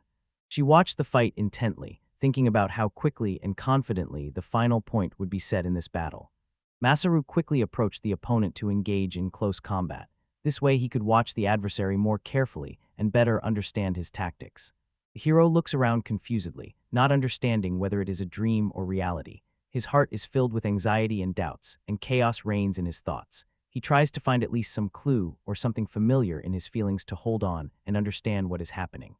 Once Lancelot sharply pushed the boy back. From this, it seemed that this time the advantage of strength was on his side. The hero skillfully avoided blows, not rushing to attack in response. He patiently waited for the right moment to counter the attack. The knight called him a weirdo because the boy did not even know how to properly take a stance for battle, following all the rules. The duel with swords continued. Both fighters gave their all. For them, it became a true test. The young man recalled how the goddess said that he could fight alone against an entire army. He wanted to find out if it was really true, so he decided to check everything himself. He instantly used his inventory skill, and logs began to fall from the sky one after another, creating real chaos around the enemy. Lancelot easily jumped aside, avoiding the falling log, and confidence in victory already shone in his eyes. The boy again and again found new abilities within himself, each time feeling the tension only grow. Soon logs flew at Lancelot from all sides, forming a tight ring around him, as if he found himself besieged by real war machines. He realized he was caught in a complete trap and began to panic, searching for a way to escape. The goddess endows him with her blessing, protects and strengthens him with the energy of the heavens. Now he knows, support will always be near, and on his path he will no longer be alone. He thought he could dodge these blows if he carefully watched every movement of them. At this moment, the girl held her breath and intently watched what was happening around. Suddenly, the messenger jumped to his feet and shouted at Lancelot. The knight was quite surprised by such behavior and sharply turned towards the loud exclamation. The young man tried to use various siege engines, even deploying a huge ballista, hoping to change the course of the battle. The knight desperately tried to avoid the strike of this super-powerful weapon, frantically swinging his sword and defending against the onslaught. The spectators opened their eyes wide in amazement, shocked by the unusual techniques and their scale. At the most important moment, the hero raised his sword high above his head, preparing to deliver the decisive blow. He bravely and confidently moved straight towards the opponent. The man stepped aside, dodging the blow, and at the same time quickly thought about what to do next to maintain his advantage. Suddenly he raised his sword and almost believed what he saw. The hero receives 3 tickets that open the way to new skills. They become the keys to his growth and chance to survive. Along with this gift comes great responsibility. His weapons suddenly split into 2 parts, and this surprised everyone watching the battle. This unexpected turn of events filled the people with genuine joy and admiration. Masaru defeated the knight and became the embodiment of strength and skill during this intense battle.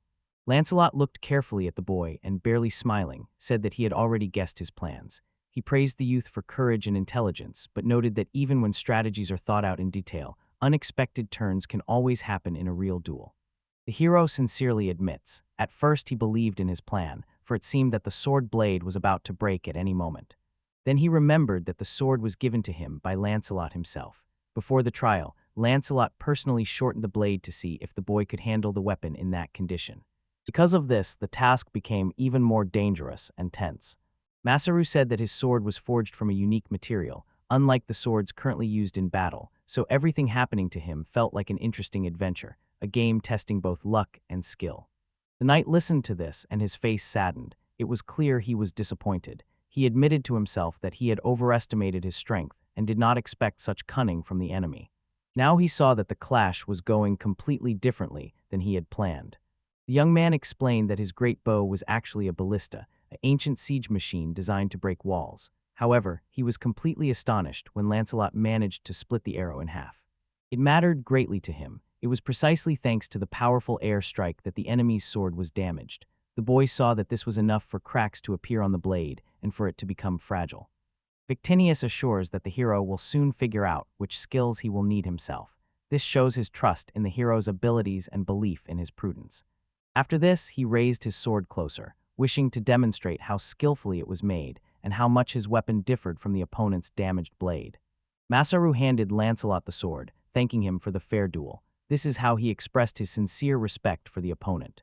The man ran his hand over the new sword with interest, enjoying the pleasant weight and perfect balance of the weapon.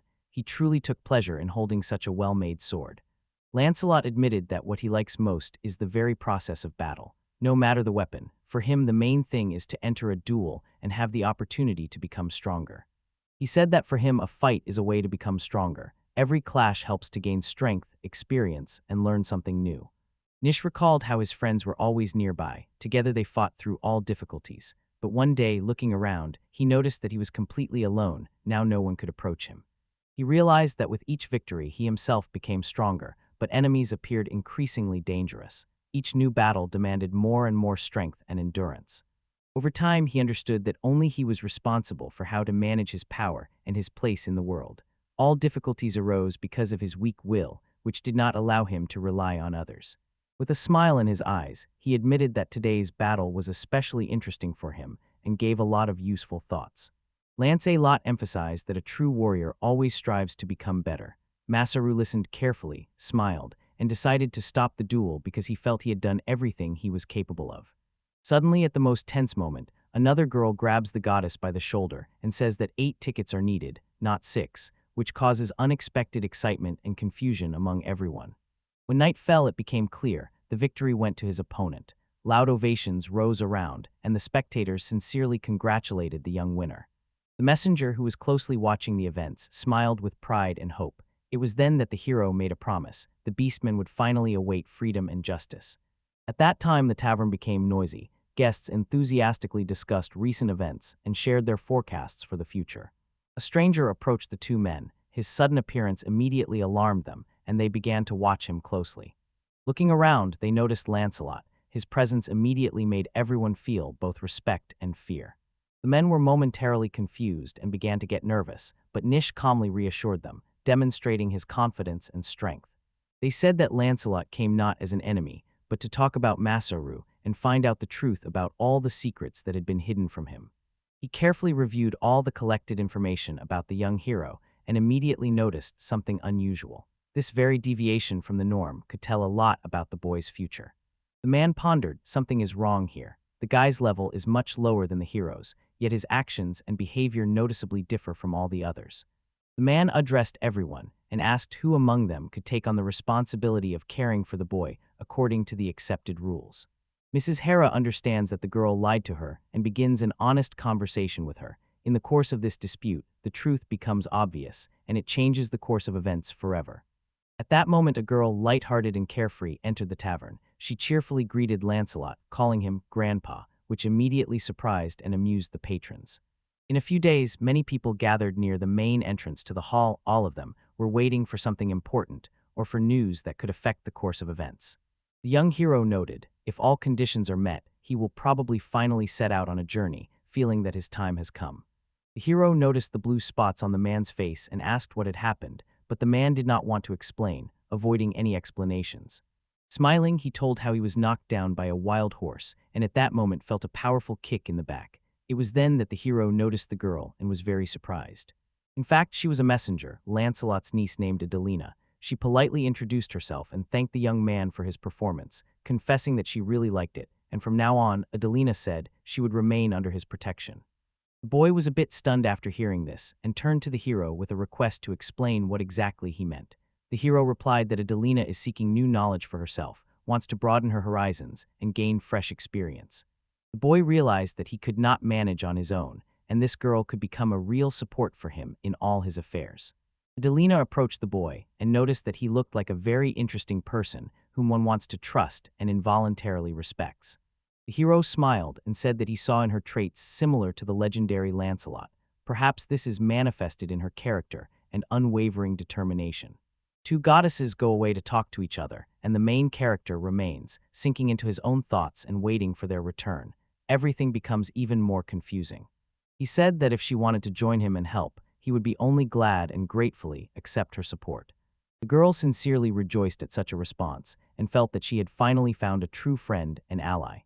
The young man threw his things over his shoulders and confidently said that his dream was to turn this village into a big city where beastmen could live peacefully and safely. Lance sternly warned the girl not to interfere with Masaru, otherwise their relationship and understanding of each other could be spoiled forever.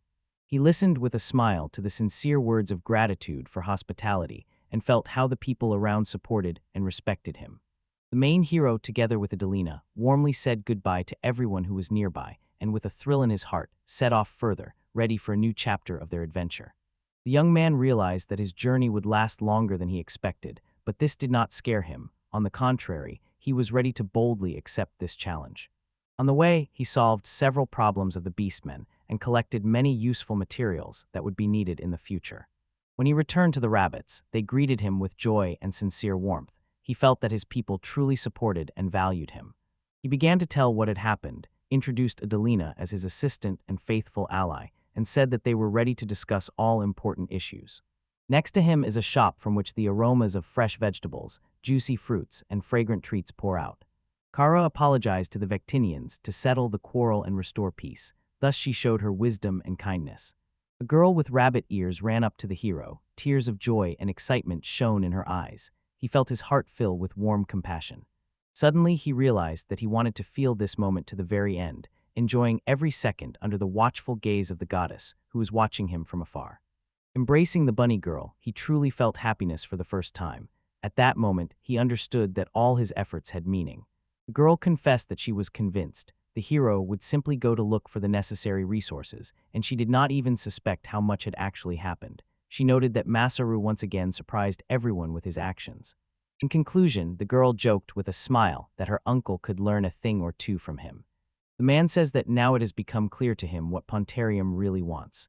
If these people decide to act not by the order of their country, but choose to cooperate with him, he is ready to leave old grievances in the past and accept their help. However, he still has certain concerns, especially regarding the technologies that Masaru showed them. He worries that if they start developing too quickly, hostility between them might flare up again. The boy assures that there is no reason to worry. He has already spoken with the commander and agreed on peace. Now the heroes should pay attention to other important matters. So it is necessary to prepare for the arrival of the freed beastmen. For this, the village should be expanded. He suggests creating a city where only beast people will live. The next morning the girls woke Masaru. One of them reminded him that he himself asked to call everyone for a conversation. The rabbit also confirmed her words. The hero listens intently, feeling how his life is connected with the will of the gods and hidden truths. Unknown horizons of knowledge open before him. The girls go ahead, and the main hero lingers briefly to check his status and find out what useful skills he has acquired. He sees that he received a letter from the owl. Although this surprised him, he still opens the message. The younger sister of Victoriana, the goddess of magic Erosophira, reports, having learned about the changes, the gods of Listeria decide to reward Masaru so that he becomes even more powerful and invite him to a meeting to discuss everything. The young man learns with surprise that he has received an award from God, but suddenly it dawns on him, in this world there is not just one God. He sincerely rejoices that the younger sister of the goddess, Irisaphira, turned out to be prudent and knows how to behave much wiser than the goddess herself. Masaru thought, if effort is rewarded, maybe it's worth trying further, perhaps another chance will come to receive something exciting. Assessing his abilities, he understands, even if the development of the village does not help him become stronger, his desire to act is definitely good. The same girls loudly shout Masaru's name. The hero returns to the manor, apologizes to everyone for the delay, and announces that he gathered those present for an important reason. Together, they must discuss the future of their village. He says that perhaps most people have already heard about this from the elder. The beastmen who were previously captured were eventually released. He learns about the goddess Hera from Greek legends. She tells him about an ancient pact among the gods that affects the fates of people and maintains balance in the world. Thanks to this knowledge, he begins to better understand what is happening around him. However, another problem arises before them. The number of freed people has reached almost 200. If they all come to the village, the population will sharply increase. To ensure everyone's survival, it is necessary to quickly take care of additional food supplies and strengthen the settlement's defense. That is why Masaru advises building the city in another location. He was almost starting to tell the boss that there is a whole district nearby, but suddenly, the local residents interrupted him. They are curious whether it is really possible to build a city from scratch, and what kind of city the hero would like to see with his own eyes. The boy promises that he will do everything in his power to help everyone. To the question about the city, he calmly says, "Here everyone will feel safe, there will be enough space for everyone, and around there will always be heard the sincere laughter of beastmen." The local residents gladly accept these words and promise to do everything in their power. They also note that Masaru can really be relied upon. He is overwhelmed with joy because the beastman has shown trust in him. The hero admits that earlier he did not tell anything about himself even to those who trusted him. He considers this a sign of sincerity. Therefore, now he has decided to open his story and share it right now. One of the villagers said that he knows almost nothing about Masaru. Only one thing is known: he came to their village when he got lost on the road. No one asked him unnecessary questions about the past because everyone had enough of their own troubles. She begins to tell about the exciting adventure of the goddess Victinia. It was a story filled with vivid events and relentless battles, in which the goddess dared to challenge the usual rules. Masaru frankly admits that the gods from another world brought him here. This unexpected truth shocks everyone present. Silence falls, and the hero anxiously realizes no one will trust his words. The people gathered nearby enthusiastically turn to Masaru and ask what exactly he meant by another world. They are very curious to find out whether he received all his knowledge from some other civilization, where God supposedly sent him, and whether he saw other people there with his own eyes. The hero's partner finally begins to realize why he constantly looked so anxious. Naomi was sincerely surprised that the locals immediately believed him, without hesitation or doubt. The village head asks if this is not the work of the gods, and the girl notes, if this is the work of those who created their world, then much is explained. Masori realizes that he has found himself in a world where belief in God is a usual thing for everyone. The grandfather sadly says that it is already a bit late for the boy, but now Masori sincerely wants to earn their trust. Besides, when people protect each other and share life and work together, they become almost like family. So here no one will suspect someone who has already become close. Hearing these words, the hero rejoices, and the children immediately start asking questions: where he is from, what kind of people live there, what technology they use, and what their gods look like. Feeling strong anxiety, Narami quickly assures that in the evening she will tell more about herself, and next time she will sculpt a statue from bronze resembling a god and definitely show it to everyone. It turned out that the goddess sought to take all the skill tickets for herself alone. Because of this, a sharp dispute broke out among the gods, as each of them did not want to lose power, and this led to discord in their ranks. Rabbit says that, first of all, they need to start thinking about expanding the village, but the hero advises to first carry out the leader's orders and discuss the issue of wood later. The boy returns to his friends after a short silence and suggests a task to make slaked lime together with him. Rabbit understands absolutely nothing about what is happening around. Masaru says that they will use this during the city construction. It is their secret trump card. He entrusts this important mission to the girls. The girl asks if it is difficult, and the boy admits that this work is quite exhausting and invites her to follow him. He leads them to the kiln where they have to burn the lime. The boy explains, first, the shells need to be placed in a pot, firewood or other fuel put under it, and the fire lit. Then comes the really most important part. The box he placed nearby is called a mezi. If you press the handle and pull it, a stream of air bursts out of the hole. This air constantly blows on the fire so that it burns even stronger and hotter. Rabbit asks what will happen next after this video. Masaru explains that air passes through a special pipe and immediately enters the inside of the furnace. There, the temperature can rise above 1,000 degrees. Victinius cannot hold back tears. They roll down her cheeks and reveal her pain and remorse. She sincerely regrets her actions. It is at this moment that her humanity is most evident. The partner asks how he conducts these measurements. Masaru admits that it is difficult for him to give an exact answer. He says that it is not enough just to know the theory or be able to explain it. The most important thing is that this knowledge brings benefit and does no harm, and everything is applied correctly and safely. The girl assures that she understands safety issues and asks what exactly he means when he talks about proper use. He explains that proper means when you manage to do in reality exactly as you imagined in your mind. It should be noted that how to properly use different things largely depends on the technology you have chosen. The hero reminds that everything is decided by our choice. Technologies can both bring happiness and cause many problems. So with the emergence of new opportunities, we must also take on greater responsibility. In May, he appeals to Adeline to think about the role technology plays in their lives, when it really helps and when it can let them down. The rabbit asks if it is possible to experience failure from time to time. Masaru places his hands on their heads and says, sometimes making mistakes is good because it gives the girls a chance to think about how to act properly and remember their past path. The girl looks at him with a smile and he says, let's start by heating up the oven. Suddenly, a mysterious skill machine appears before them, a device that gives the opportunity to acquire new abilities. The hero is confident that from now on only good things await his friends. He also has his own affairs. The leader advised a good place for the new city. Now he has to level this plot step by step. But when he comes and sees that the land is perfectly leveled, he feels a bit uneasy. In a joking manner, he admits that the capabilities of this machine are so strong that they even scare him. Despite the fact that after the last meeting he became stronger and improved his skills, this place made a strong impression on him. Everything around was destroyed, as if a large-scale battle had just taken place here, leaving only ruins.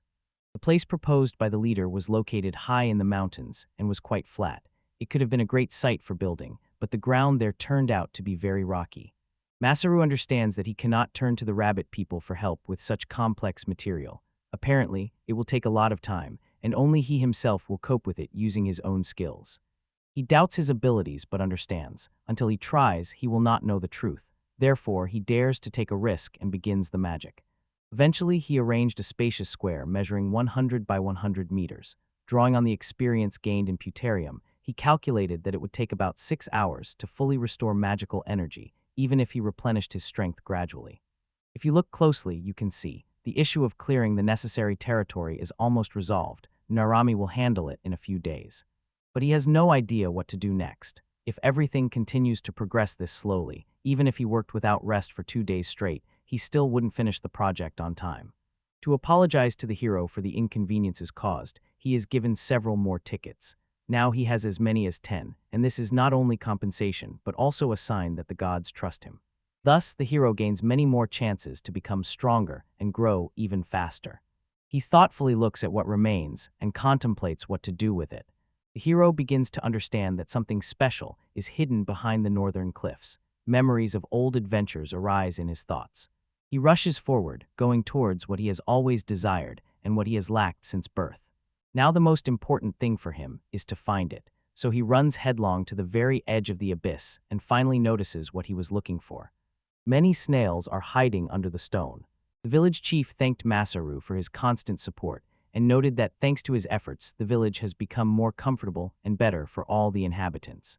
But gradually awkwardness appears on the chief's face. He adds that even now the hero continues to help the city in construction, so he has no choice but to rely on him. Seeing the snail in the box, he asked in surprise what it was. Narami calmly explained, "It's a snail." He says that for some time he himself raised the boy in the village, so he hopes they will find a common language. Then he takes the little one in his arms and begins to carry him around the village, causing quite a stir among the local residents. The chief scolded Masaru, sternly reminding him that snails are magical creatures.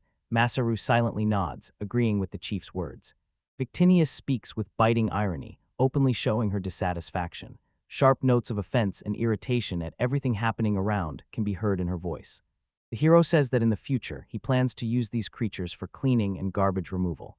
If you think about it, his snail behaved calmly all the time and did not attack anyone. So the hero decides to study this unusual trait in more detail. Naram recalls that he had a lot of time in Petarium, so he got absorbed in books about magical beasts. He learned that there are many creatures that are not only safe for people, but can also live alongside them. Some of these magical beasts even bring benefits. They can replace ordinary resources, such as wood or stone. The chief asks the hero if he wants to inspect this place and receives the answer, yes. At that moment, Masaru thinks to himself that the hero is actually just looking around to see where to build a toilet. The grandfather admits that he never even suspected that magical beasts could be used as a valuable resource. He recalls that the hero once talked about wanting to try something and asks if he meant an experiment with the snail to check if it can be used for waste recycling. Masaru agrees and adds that he wants to find out exactly what kind of food the slug can digest. Moreover, he plans to study their vulnerable spots in order to be able to control them in the future. The hero says that he dreams of catching and breeding monitor lizards that live in this area. He believes that if he can create a real farm, then there will be no more difficulties with food. He says that this is only the beginning on the way to their great goal, snail farming. After that, he asks the village elder what he thinks about it. The leader says he will immediately inform all the villagers, and Narami thanks him with all her heart. Masaru in his diary describes how he personally built a stone fence around a strange slug. This creature was translucent green in color, about 60 centimeters long, and in shape vaguely resembled a mongoose. The hero, with admiration and hope, turns the wheel of the skill machine. With each turn, he has a chance to gain new abilities and opportunities. The air is filled with anticipation and excitement. This is a special moment when something extraordinary can happen. A slug cannot climb higher than its own height. If the support it clings to is less than 2/3 of the surface area from which it started climbing, the slug slides down. To check, the hero slid him various junk, leaves, chips, and pieces of wood. The snail swallowed everything whole, slowly digested the food, and gradually absorbed the remains. Apparently, it doesn't like leaves or wood very much, but in a few days it will still manage to digest them. Masaru was confident that the garbage problem was solved, and it seemed that hope had returned to the city. But one day everything went differently. A man approached him and said something that changed the course of events. The boy ran up to the snail, but it was no longer moving, it was dead. He lifts the little animal into his arms and cannot understand how all this happened and why it suddenly became so small and defenseless. The hero sees that the slug is completely dried up and realizes, probably, it just lacked water. Masaru understood that the slime becomes weaker when it loses moisture. After conducting a few more experiments with the new type of slime, he noticed that fire and water also harm it greatly. Now fighting the invasion of slugs became easier because there were those who agreed to raise them to monitor their numbers. The boy carefully examined the strange properties of the slugs and proposed his version of why they are so special. Besides his main job, the hero also delivers goods to all the villages around. He knows every road and every house well, where his deliveries are always eagerly awaited. Thanks to this work, he becomes an important part of the local residents' lives. The main hero acquires a new skill. Now he can assess the true value of things and events. This discovery helps him see the world differently and expands his possibilities. This means that slugs can be part of a mechanism that helps the world cleanse itself. He suggested the following. When a slug is released into murky water, it absorbs all the impurities and the water becomes clean. Many secrets are hidden in this world. Having conducted his experiments, Masaru was happily convinced of this. And of course, it is good that the villagers have already gotten used to the snails and stopped being afraid of them. May asks the main character if it is possible to keep snails at home as pets. Magical beasts are rapidly gaining popularity, and more people want to keep them at home. But city residents do not forget to remind, slugs still pose a serious danger. He replies to the rabbit, explaining that slugs are not ordinary pets, but real monsters. Masaru asks the class elder why he sighed so heavily after his question. The old man replies that the hero raised this topic too late, when everyone was already busy with their own affairs, and he was simply surprised by such an unexpectedness. However, the chief cannot understand why the hero leaves the village a second time just to gather materials. Adelina told the village elder that, although Narami's actions may seem incomprehensible, she believes he acts for a reason. Over time, their cause will surely be revealed to everyone. He has learned to work with stone and skillfully disassemble various objects. This knowledge is very important for a craftsman and for one who wants to survive. Thanks to this, he feels more confident in the new world. Masari says that they have very few materials. He thinks about the future of the city and wants to leave as much nature around as possible. The elder honestly admitted that he could not even imagine such a thing, but without hesitation, he transferred all the worries onto the hero's shoulders. He adds that the local people will make every effort to help this boy. Narami said that now he needs a team that will gather seeds and young tree seedlings with him. He asked everyone to help in this important matter. Adelina asked the hero what he plans to do with these people. To this, the hero confidently replied that he will put them behind bars. He explains that trees grow very slowly. It can take months or even years, but cutting down a tree takes only a few minutes. Therefore, he says that planting young seedlings in advance is a smart choice if you want to take care of tomorrow. So by planting trees on mountains and in forests, people will be able to provide themselves with wood while preserving the natural diversity of plants. Masaru also adopted this knowledge when he worked in a hardware store, although he was not a specialist in growing seedlings, fertilizers, or anything similar. On the first day of the search, Norami, May, and Adelina climb a hill in the middle of the forest. Adelina explained that they would just collect firewood, and the hero added that they should also look for stones. Behind his back, the gods lean toward each other and quietly whisper, sharing thoughts about what is happening. They cast distrustful glances at him and harshly evaluate his abilities. In these whispers, the entire complexity of relationships in the world of gods is felt. He consulted with the village head about arranging the territory, so he suggested immediately gathering seeds and seedlings of useful and medicinal plants while they are still here. May said that the trees will definitely grow strong and big. These words were met with approval. The boy added that they are now in the forest, so it is worth being careful with wild animals and plants. He emphasized how important it is to live in harmony with nature in this place. Adelina cannot understand what is being talked about because this word is too difficult for her. Masaru says that in his world people have achieved great development. However, this led to the disappearance of many living creatures. Probably, it was the power and progress of humanity that harmed the entire planet. That is why he very much wants the inhabitants of the new world to live in harmony, for all creatures that exist here are the beloved children of the gods. Adelina confidently states that, when this is said by a guy who personally communicated with God himself, he can truly be trusted. The girls urge each other to quickly gather all the necessary things. They are full of anticipation and hope that many exciting adventures await them ahead. The hero rejoiced and suggested first to inspect the nearest places. Adelina gathered a whole pile of large logs and asked with interest if she had done well with this task. She turns to May and asks where Masaru is now, because it is time to count all the collected materials. They feel awkward because the hero has a low skill level. In their eyes, he did not meet expectations, although in reality he has great potential for development hidden within him. The rabbit said that the boy left here a long time ago. She also shared that during this time she managed to gather many plants, and now she is going to look for our hero. From afar, the clinking of swords is heard, and Adelina realizes with surprise how sharp the hearing of the rabbit people is. But then anxiety grips her. She suspects that Narami is now probably in the very center of the battle. They are going towards the sound, and the girl is worried if everything is okay with Masaru and wants to find out about it. The girls see how the boy sharply swings the sword, and a piece immediately flies in the direction of Adelina. The boy shouts to her, "Catch." The monster's head flies right into her hands. The girl screams in horror and reproaches him that it was because of him that she had to catch it. Narmi apologized and said he was sure she could dodge, but the girl seriously replied that next time he wouldn't get away with it so easily. He tells that he saw terrible magical beasts there and tried to drive them away, but the beasts suddenly attacked him, and at that moment May saw something. Right in front of her lay the large body of a giant worm. The rabbit explained that these animals live underground and feed on insects and various small food. The hero immediately understood why the plants in this place are so lush and healthy. The boy shares that in his world there had already been something similar. Worms improve the soil, thanks to which plants grow better and yield a rich harvest. The hero has already learned many carpentry tricks. Now, having a solid foundation, he confidently takes on his own ideas and begins to create something new. But May sees no pits or traces that would indicate that the worm could have dug a passage for itself. She does not find any hole through which it could have come out or hidden underground. Adelina recalls that worms are very skilled in earth magic. They crawl underground, changing the soil itself so that not even a small pit remains behind them. May shared that she learned bowstrings can be made from caterpillars. She also says that worms can be profitably sold in Petarium. Most of the best bows are usually made from materials obtained from worms.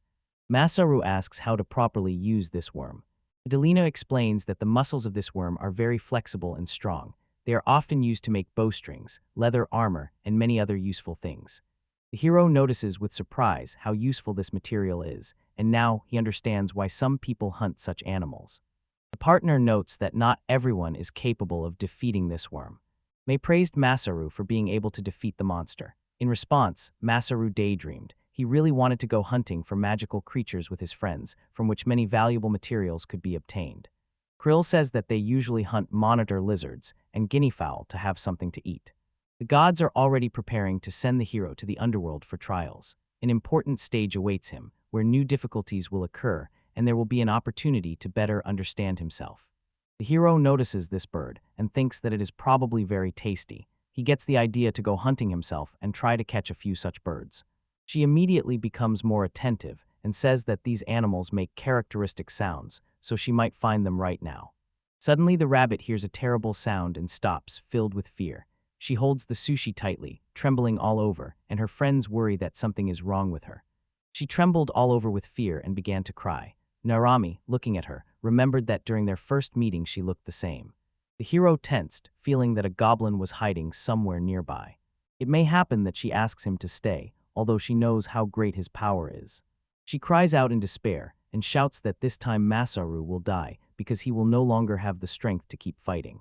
The boy looks at her in surprise, then leans forward a little and promises that this will not happen again. However, he notes that being near this monster is very risky. Therefore, they should first find out who or what is in front of them.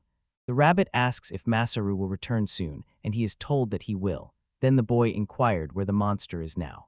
Mrs. Victinia smiles and asks the main hero not to die, seemingly upset that the tickets will remain unused. Her voice shows genuine concern for him, but at the same time she jokes, making the moment even warmer. May gestures directly into the depths of the forest. The hero quickly runs to that place and hides behind a tree. He sees a bear fiercely biting the neck of some other animal. Neuromi was frightened when she saw the large animal. The hero, scared by the bear's wild rage, quickly hides behind a tree. The beast finally disappears from sight, and Masaru breathes a sigh of relief. Now he is safe. He thought that he had never encountered bears of this kind before. At first glance, it is clear. This creature is almost 4 meters tall and has 4 large paws. He concludes that the bear and the horse are fighting over land, but suddenly notices the horse is not only gigantic but also has 6 legs. The hero wants to understand if he can get any information by using his skill. He notices that in front of him stands a savanna storm horse, a mutated creature formed when too much magic accumulates in its body. Its horns are so strong that they surpass even copper and iron, and during an attack, these horns turn into an extremely dangerous weapon. The hero says that he had no choice left. He had to fight to survive. He openly shares his determination and explains why he took the path of battle, thus trying to justify his actions before the gods. Masaru does not yet understand that in this world there are special particles from which magical energy is born. But the main question is, who is this huge beast, resembling a bear, that tore a huge horse to pieces with one swipe? But why did this creature suddenly disappear, and at that very moment a drop fell on the boy's nose? Suddenly, heavy rain poured from the sky, and Urami realized that he must finish the search faster. He needs to return to May and Adelina as soon as possible and tell the elder about all the events. The hero returns to the village and shares with everyone what happened.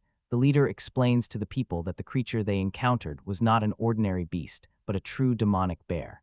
Then he clarifies that magic changed not only people, but also the huge horse. The grandfather recalls how they still lived by the sea, and similar beasts occasionally came there. People could not oppose them. Magical creatures always brought danger and real troubles then. Masaru says that after talking with Mei, he did everything right, and the class elder notes that this time they were simply lucky. The hero asks why everything is exactly like that, and the chief explains, the animal had already fed. Moreover, the demonic bear always leaves when it hears that rain is about to start. The grandfather tells that this time the partners were really lucky, because this downpour marks the beginning of the rainy season. He listened to the instructions and advice meant to help him overcome all difficulties. These words gave him confidence and strength. Now the hero feels much more prepared for future trials. He explains that at this time of year the rain can pour for almost 2 weeks without stopping. On the plains, the water first rises to the ankles, then to the knees. On such days, forests and fields become like a large lake. Even a demonic bear cannot act as it wishes in such difficult conditions, and if the locals prepare well during this time, there will be no problems at all. Masaru finally understood why the village elder remained calm. He was already informed of everything in advance. If there was still enough time, they could strengthen the defenses and hurry to set up the tents. However, he once again recalls the elder's words, the forests and fields are gradually becoming a vast lake. He returns to the elder and asks if the habitat of the local animals really differs. The grandfather confirms that it does, and especially emphasizes that many aquatic creatures can be found here, but meanwhile Masaru is already walking ahead, hurrying somewhere. The hero apologizes and admits that he knows how important the bear is to people, but he can no longer endure it. The elder anxiously asks if the boy really intends to stand alone against such a powerful beast. Urami says that in the village they only eat meat, but he wants to try something else. He even jokes that for the Japanese such a menu is a real test for the taste receptors. He asks for one more day, and Adelina smiles and says she has long been used to his such requests. The headman, however, notices that the boy completes everything very quickly. The hero sees large puddles before him and is glad that he can now use the water of this world. He lunges to catch someone but suddenly stumbles and falls. Looking at the puddle, he cannot understand why he lost his balance. It feels as if an invisible hand grabbed his leg. The hero won his first victory in this world by defeating a goblin. For the boy, this is an extremely important moment. He feels himself becoming more confident and understands that with each battle his strength grows. Suddenly a giant crab emerges from the water and swiftly attacks Masaru. However, the hero reacts instantly. He catches the crab by the claw. The boy pulls a rope from his backpack, carefully turns the crab over, and ties it tightly. He looks joyfully at his prey and carefully studies its description. It is a forest animal with green eyes. It can grow up to a meter long, and in water its fur takes on an emerald shine. The hero realizes that he has found himself in a real treasury, surrounded by a pile of valuables. He begins to grab everything that looks edible. His new target becomes Crabgem, a creature with claws resembling sharp scissors that shine like precious stones. This predatory crab seizes its prey with its claws and pulls it toward itself, sometimes growing up to 1.5 meters long.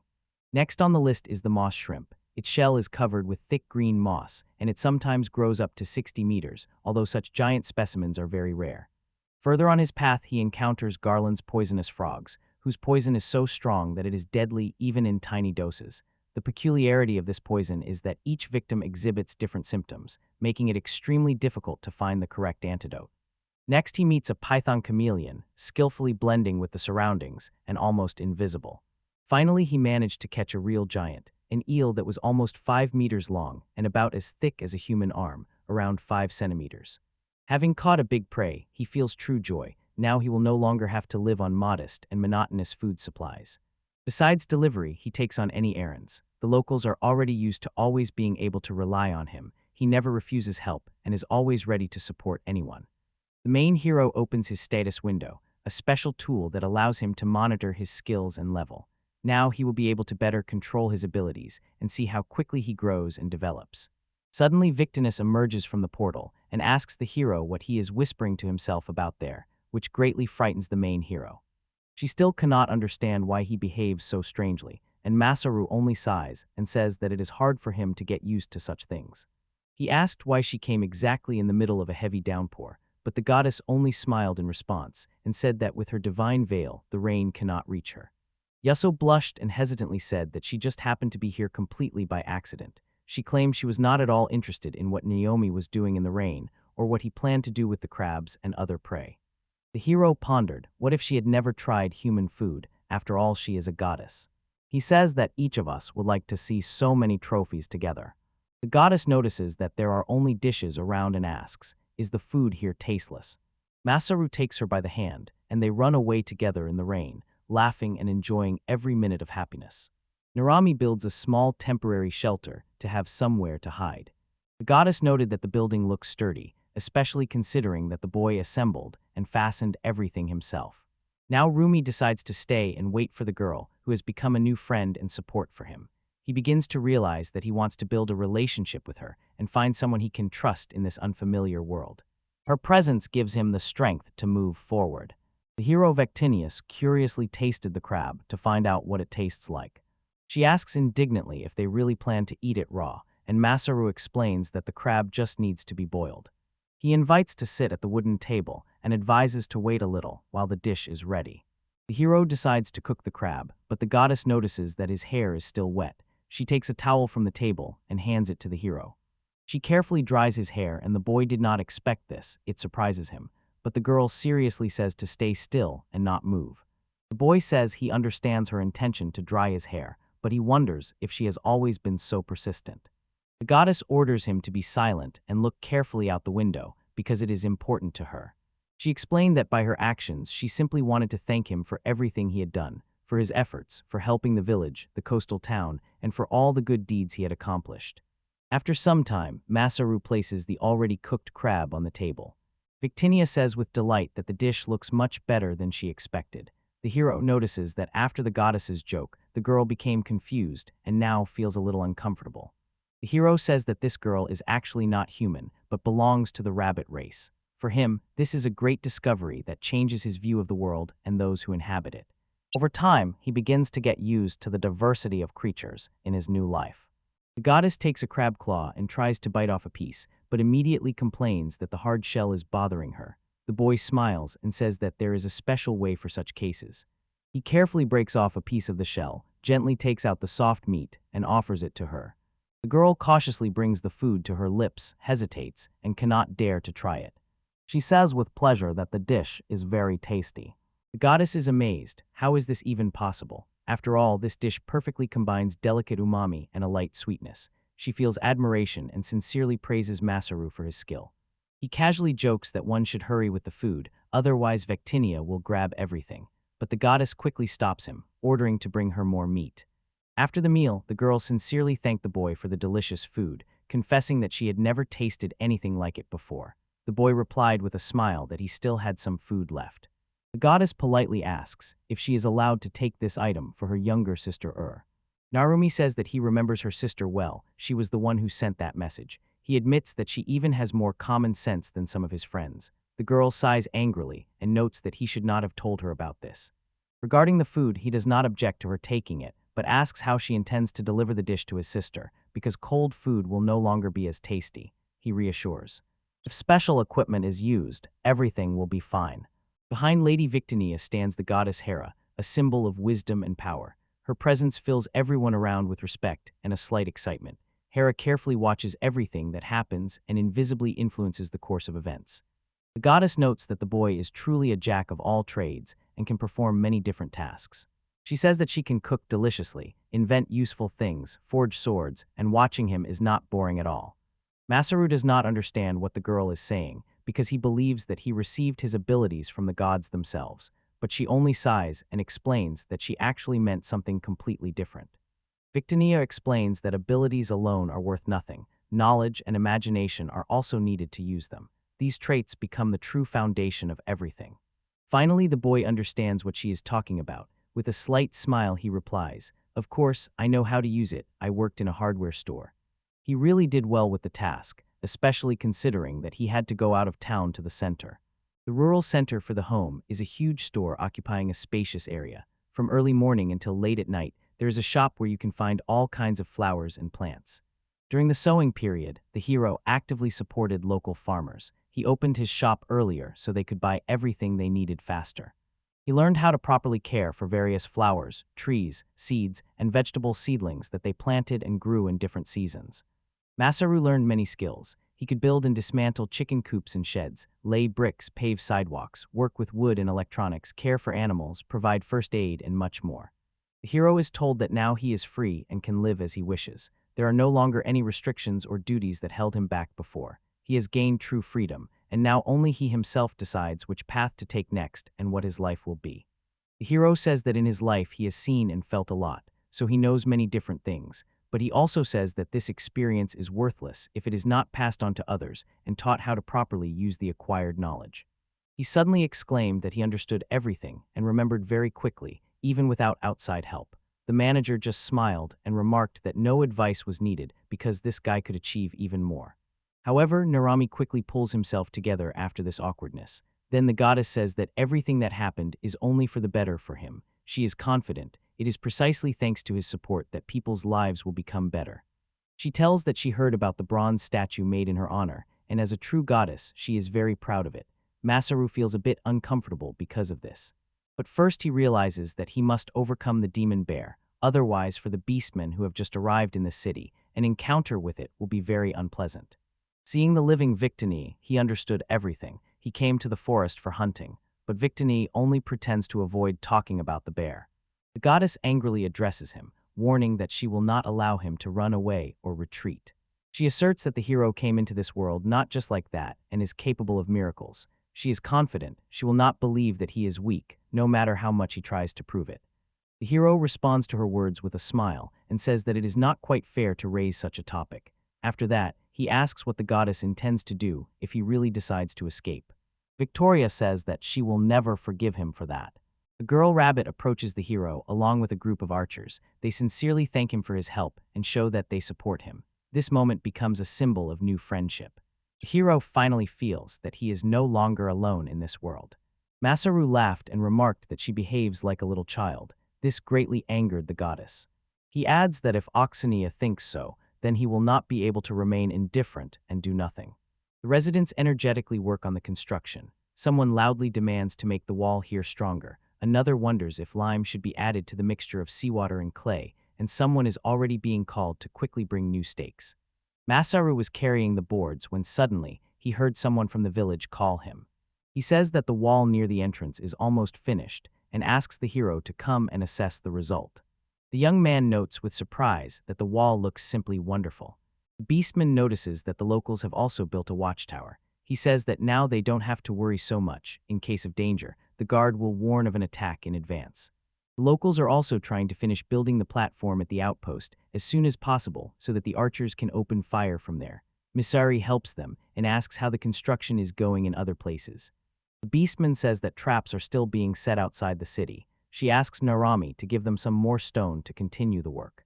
The hero nods and says that after clearing the lands he has plenty of resources left, so he can use them to create everything necessary for the city. She, with tears in her eyes, tightly embraces the hero, filling this moment with warmth and gratitude. Her sincere embrace deeply touches the heart of the main hero, and an even stronger bond arises between them. When the rainy season begins and there is a moment of calm, the demon immediately gets to work. Without wasting a minute, he implements his plans, and everything happens easily and quickly. Masaru would like to practice and become stronger, but decides to stop because he is not currently participating in the village's defense. In the evening, the hero sat down to dinner and suddenly noticed that he had gained a new skill, but this time it had nothing to do with combat. He says he needs powerful strength, and you might ask if it is about fire magic. The boy praised her for the excellent work and admitted that he himself had long wanted to try something other than fire magic. A thought comes to his mind: what if one of the rabbits has the ability to control fire? The rabbit says that this is unlikely, but adds that foxes might have something similar. The hero says that he often asks Lens to help him carry the fox cubs to that place. Delina wondered, are there any other magical beasts nearby? She recalled that the beastmen are famous for their incredible strength, but their magical abilities are not that powerful. Masaru has never met rabbits who use magic. Since he came to this world, nothing supernatural has happened to him. The archers were shocked by the cruelty with which Goblin killed before their eyes. They felt fear, anger, and deep anxiety intertwined within each of them. Everything had changed from before, and it struck the archers to the core. Their reaction once again showed how serious the situation was. He turns to Adelina and asks how many mages lived in the city where they are now. She said there were 2 people who could create water. The hero is filled with rage when he realizes that the goddess has let him down. Instead of a magical world of adventures with swords and magic, Alessia turned out to be completely different, not as he had imagined. May asks what happened to him, and he explains that he was just thinking about how he will behave when he meets the goddess again. Suddenly the friends notice a strange noise nearby. Mizeric sees that he has received a new message from the goddess Arisa from Fira. She informs him that she will teach him to use magic.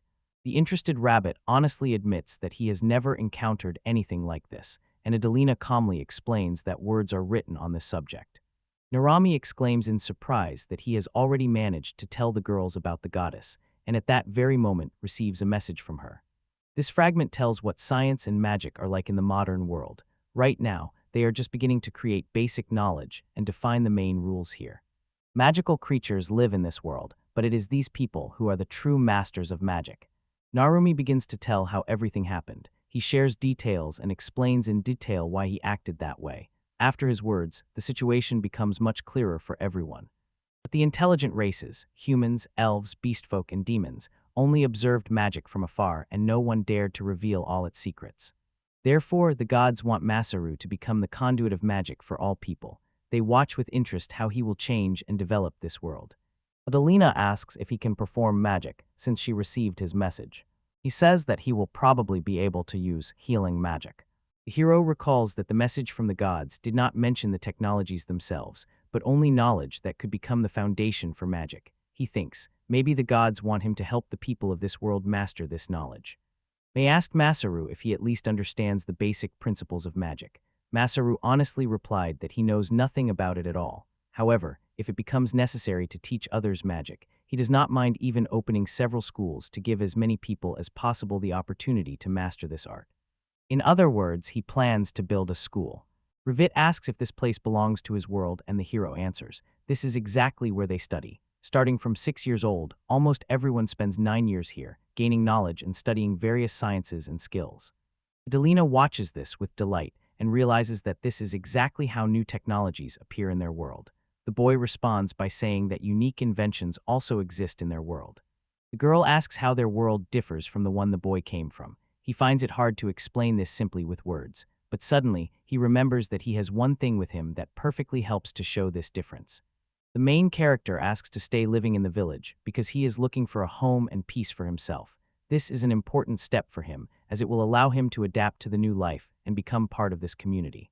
Masaru takes out his smartphone and puts it on the table. May looks at it and thinks it's just a small box. Then the boy explains that this is a device that embodies all the technologies from his world. Delaney, however, thinks it's some kind of joking invention. He wants to turn on the device, but suddenly remembers that he didn't charge it. The girls, however, are surprised to find out that this device actually works.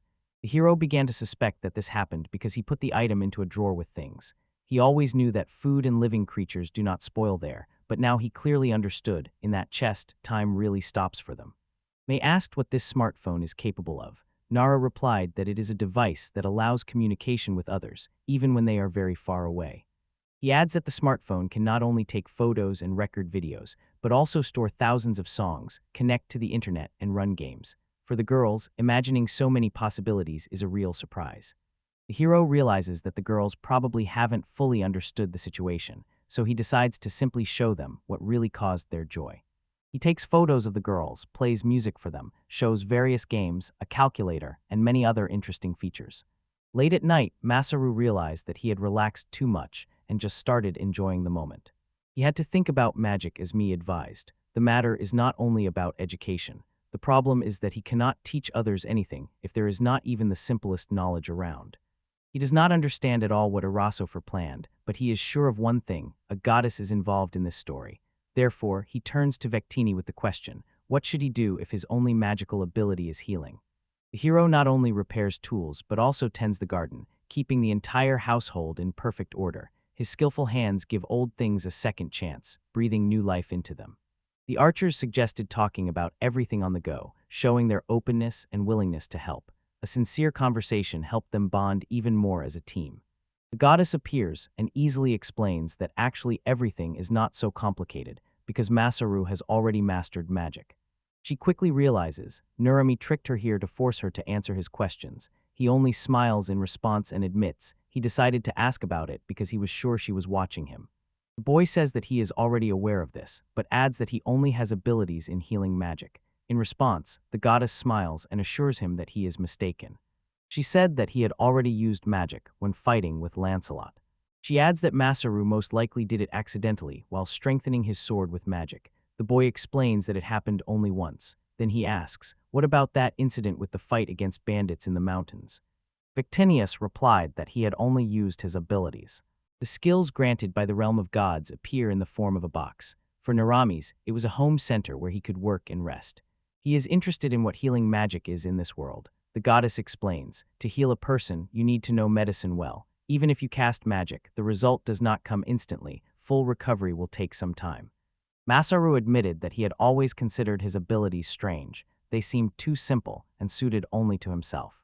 He realized what the goddess wanted to say and asked how to use magic again, as it was during the duel. They agree to escort him to the village head, express their respect and recognition to the hero, and he feels support and sincere trust from them. She wonders if he has ever felt that special moment when magical power fills his entire body while using an ability.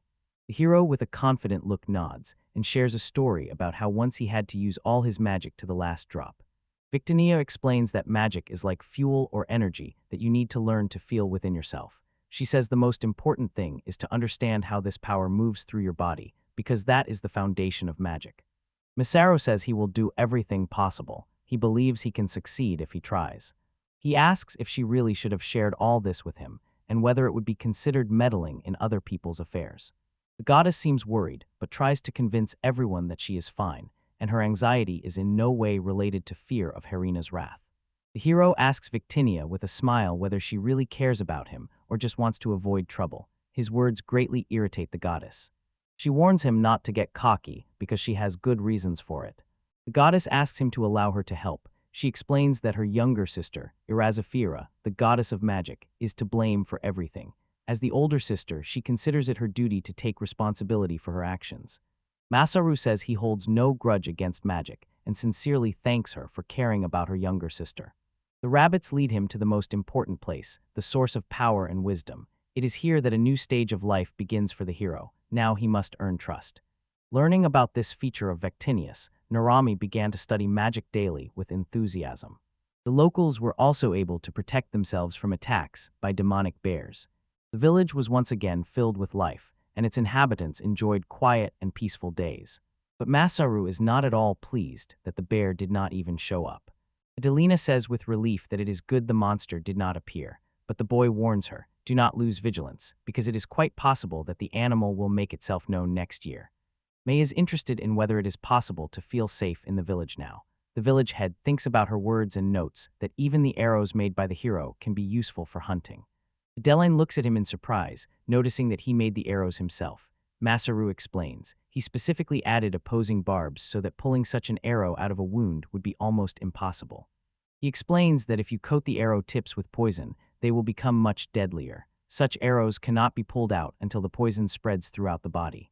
The girl notices that the boy has invented a truly dangerous weapon. In response, he angrily says that such a thing is indispensable when the fight is not a joke, but a matter of life and death. The elders suggest postponing this issue for now. They also say that their hunting party was delighted with the boy's bow and arrows. The hero sincerely thanks the girl for her support and help. His words come from the very heart, and this noticeably brings them closer, making their relationship even stronger. Masaru watched the archers training, shooting at targets, and told them he had made a new weapon out of sweets. He offered them to try the worm bow and explained that it was even cooler than the usual treat bow. One of the archers complains that the bowstring is very tight and hard to draw. Even the strongest among them can barely hold the weapon in their hands, and they are ashamed to admit that no one has managed to use it so far. The The hero understands that he still has much to learn, and at that moment, another archer asks him to demonstrate the shooting technique once again. Narami takes the bow with an arrow from his hands and notices that the shooting technique is the same as the one he once taught them. She confidently draws the string and aims at the target. The arrow flies so fast that it pierces not only the target, but also the tree behind it, which greatly surprises everyone present. The hero understands that due to constant training, his magic has become stronger, and therefore now the arrow also turned out to be more powerful. However, he is confident that somewhere among the branches or in the tree trunk it will still stop. Suddenly, a powerful roar sounded from the forest, so loud that all the villagers immediately became frightened. The watchman raised the alarm. Demon bears are approaching the northern cliff. He loudly shouts an order for urgent evacuation. The other residents look around confused and bustle about, not knowing how to act. When May pronounces her name, it is as if she opens the door to sincere communication and understanding. Her name becomes a sign of a new beginning and the opportunities that lie ahead. The archers cast accusatory glances at Masaru, as if considering him guilty of everything. Masaru just shrugged and tried to justify himself. It was just an accident, he had nothing to do with it. But he noticed that this roar sounded more like the cry of a wounded animal. The elder said that they were already prepared for such a situation. If a bear settled near the northern cliff, eventually it would definitely reach their village. Therefore, the sooner they solve this problem, the calmer it will be for everyone. He turns to Narami with a question whether he can handle the task, and in response hears a confident, yes. The hero addresses the chief with a request to contact May and Adelina as soon as possible, organize the evacuation, and tell everyone who knows how to use weapons to prepare to defend near the wall. He orders the hunters to gather with him. He says that, as promised, he himself will lead the squad. Then he urges everyone not to waste time and to head to the place where the bear currently is. Adelino may call him to return. Masaru gently strokes them on the head, says that now the village is under their protection, and sets off on the road. Adelina gently calmed May, saying that everything will be resolved, and Masaru will definitely do everything right. The hunter's squad almost approached the enraged demonic bear. Hearing this name, the hero recalls something familiar. He is seized by curiosity, as if an important secret lies behind it. Narami hit exactly, her arrow pierced right through the beast's eye. He sees the hunters, standing at the very edge of the steep cliff. They need to lure the demon bear right into the trap. The hunters must be helped to shoot arrows from the top of the cliff, while Masaru will act as bait. If the hero is defeated, it will lead to his death, and the village will be completely destroyed. The boy gives the signal to open fire first. A multitude of arrows fly at the bear. The hero also raises his sword and strikes the monster, but the blade only slightly cuts its skin. This enrages the beast, and it shifts all its attention to the hero, chasing after him. But suddenly the bear comes very close to the boy and attacks sharply, striking him with powerful paws with sharp claws. The beast misses and clutches its head, and Narami realizes the poison has started to work because several hunting arrows were coated with frog poison. The hero states his name to start the conversation. This shows trust and willingness to find a new friend. The Grand Point's frog poison affects everyone differently. At first, the hero thought this was just said for encouragement, but now he is convinced this poison really works and that pleases him. He signals for another shot and suddenly takes off again, continuing to run. A whole rain of arrows flies at the bear again, and it falls heavily to the ground. The villagers rejoice that they managed to accomplish their plan, but Masaru was still not sure about the result, so he decided to check his status to find out if he really gained new experience points. He sees the score gradually increasing, and realizes that they finally managed to defeat the demon bear. The archers from the steep bank shout joyfully that they will join him very soon, and when everyone returns to the village, they will hold a loud celebration in honor of the victory. Meanwhile, Masaru only sighs with relief in his mind. Finally, he will be able to rest a little. The hero looks carefully at the bear and notices that the pattern on its head is different from the one on the beast that Narami met. This discovery confuses him, and he immediately starts shooting arrows and loudly calls everyone to return back. He wants to warn that this is a completely different bear, not the one he saw earlier, but suddenly this predator unexpectedly appears right behind him.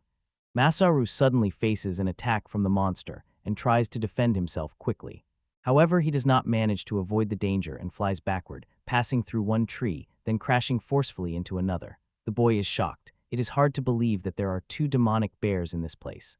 Moreover, a sharp pain suddenly pierces his side. They shake each other's hands, showing that from now on they will move forward together.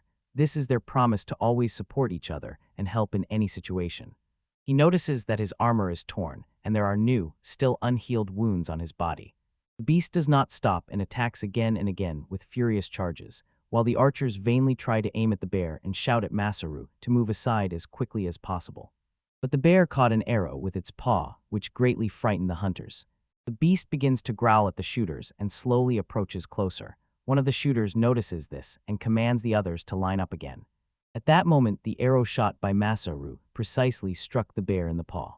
One of the locals shouts fearfully that staying here with such wounds is dangerous. The hero could be killed. He sincerely begs, "We must flee immediately." The beast approaches Narame, and he decides to use his last traps. He believes that even if wounded, he will still manage to reach the right place. But the bear is rapidly catching up to us and hitting hard on the back. Masaru wearily sank down under the tree and sighed heavily. There were still 100 meters ahead. Naderdumi Masaru stands on the threshold of a new life. He feels hope and confidence because ahead lies a difficult path full of adventures and tough challenges. He had used his healing ability for too long. A one-time effect was not enough, so he really wanted at least a minute to fully concentrate on his power. The hero stands before a huge bear and feels that this is his last chance. He simply sees no other way out.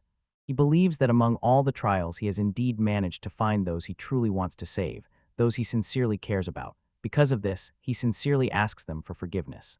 Suddenly the guy hears a loud scream and notices how some unfamiliar man bravely rushes straight at the bear.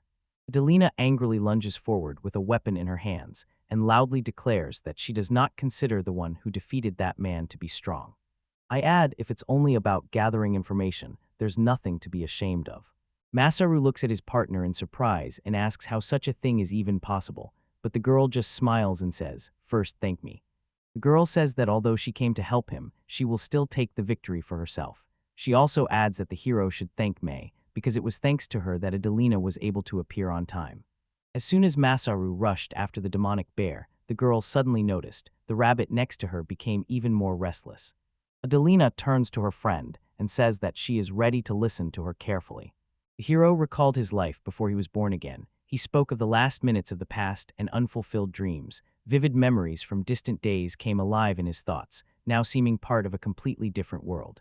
She explains that although others do not take Nurami very seriously, and he often says whatever he wants, she is sure no one intends to fulfill all his whims. Maybe the rabbit just imagined it, and if so, there is no reason to worry. Adelina reminded May that Masaru himself said, "Making mistakes is normal." The rabbit confessed that she actually heard two separate voices. Inside her voice there was something else foreign, although she understood that this was impossible. She was even afraid to think about what might happen to the hero.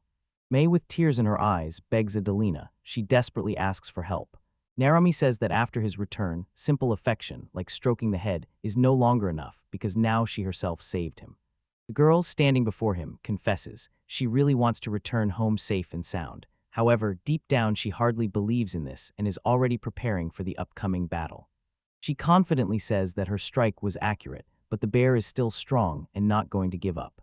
Masaru shouted to his friend to run away immediately, because if he stayed to protect him, it could be deadly dangerous for him.